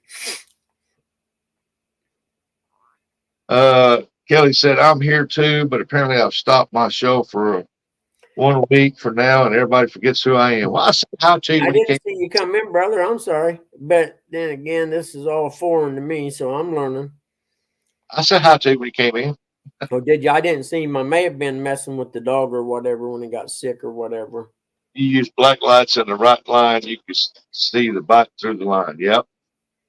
Huh.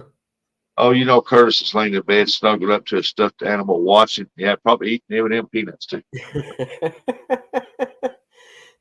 All right, guys, I'm going to have to cut this off here directly because I got to go clean up dog puke. Yeah, and I got to get there and take a shower because I got to hear a little bit. I got to go get my MRI done. Oh, okay. Yep. It's either dog puke or dad peeing on the floor. 1 or 2. I'm always cleaning up some kind of human or dog bodily fluids, it seems. All right, I'll get off here. Buggy, thanks for coming up, everybody. Y'all have a great day. Be safe. Rusty. I appreciate you doing it, buddy. All right. And, I'm going to kick off here. I'll probably see some of y'all, I imagine it, on different lives throughout the weekend. And if I don't see any of y'all, have a great Happy New Year. And don't make New Year's resolutions that you're just lying to yourself about, just so you know. I don't make them anymore because I never keep them. So it's like, dude, quit lying to yourself. And with that, I love everybody that comes in and supports this. It was a good idea, I think, to fill the void left by the, Hogleg and them only doing 4 days. And as long as I can, I'll just keep doing it until the little meter up there that says how many people are in, until it says start saying 0 all the time, then we'll just keep it going until that happens. It's not as smooth and professional as theirs, and I don't have, graphics or whatever that shows, I don't do none of that. I ain't got time for none of that kind of stuff. Because I assume it takes time to set that kind of stuff up. I don't know. But I don't got time to play with all that stuff. But as long as you guys keep coming, I'll keep playing. And until then, Happy New Year, and I'll see you guys next Friday. I was trying to think of some, catchy goodbye thing or whatever, but I ain't got that. So I'll see you guys. See you, Uncle Lou. Eric, thanks for warning to some. And I'm not sure. I think John from Brainlock today, John, the bass fisher guy down there at Small Water Charters, he may be doing live here of some wild hog hunting. I'm not sure if he's going to do it live or post it later, but you might check that out. All right. Jello, good to see you, man. I should know you're always creeping. I like that. You always come in and say bye right at the last minute of the lives. I think that's cool. You have more patience than I do. And Eric, tell your brother I said hey. And I don't know if Chrissy's still in there in the backgrounds watching. Chrissy, I hope you feel better soon, honey. In downtown Eric Brown, I hope your knee's working good. And I don't know, Eric, and I'll end it on that, guys. See you later.